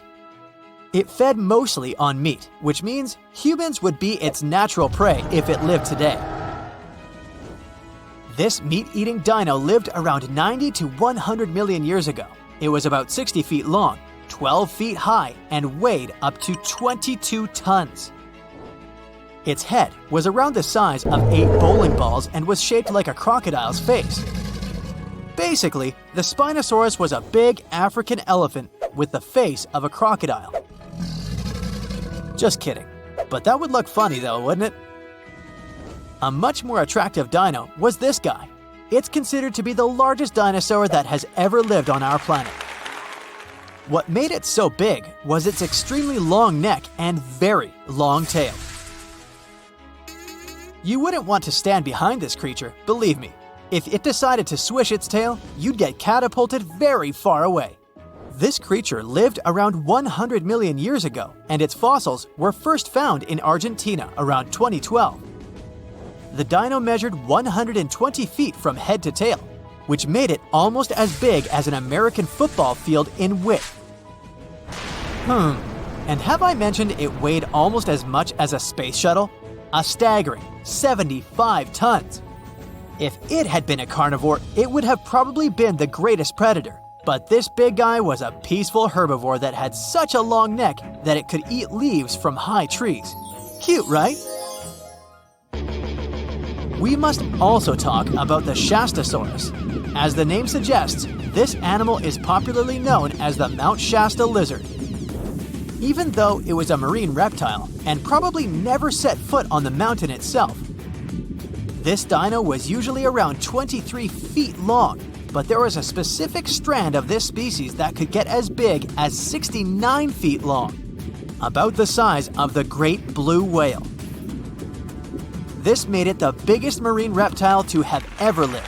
A fun fact about the Shastasaurus is that scientists believe it didn't even have teeth, which means it could only feed on soft-bodied prey, such as squid, for example. The next animal on our list is the blue whale. Believe it or not, the biggest living animal on Earth actually started small. These days, the average mature blue whale can reach up to 100 feet in length and weigh up to 200 tons. That's more or less the weight of 40 elephants put together, or 30 Tyrannosaurus rexes, or 2,670 average-sized people. Blue whales have to eat up to 50 million calories per day to support that body. That's the equivalent of 30,000 Big Macs, just FYI. But blue whales weren't always this big. They actually evolved from a four-legged mammal that lived on Earth around 48 million years ago. Their ancestor was called Pachycetus, and it was only 6 feet long. Here's a fun fact. To be able to live in the water as one does today, the blue whale had to go through some intense adaptations. A blue whale can replace up to 80 to 90% of oxygen in its lungs each time it takes a breath. A human replaces only up to 15% for comparison. It allows these animals to dive for up to 1 hour at a time, down to a staggering depth of 330 feet. Elephants were bound to make the list. Elephants are currently the largest land animals on Earth. They can grow to be about 13 feet tall and weigh up to 7 tons. That's pretty small if we compare it to the other animals that once lived on Earth, right? But if we placed a 6-foot-tall human next to an elephant, we'll see it's not at all that small. African elephants are bigger than their close relatives, Asian elephants, and they have a similar lifespan to humans, up to 70 years. Pokemon might have made us collectively wish that salamanders were real-life dragons, although they're not. They can still be pretty cool though. There's a giant species of salamander that is known to be the largest living amphibian. They can grow to be as long as a regular-sized human, reaching up to 6 feet. I bet that wouldn't be a pleasant underwater encounter,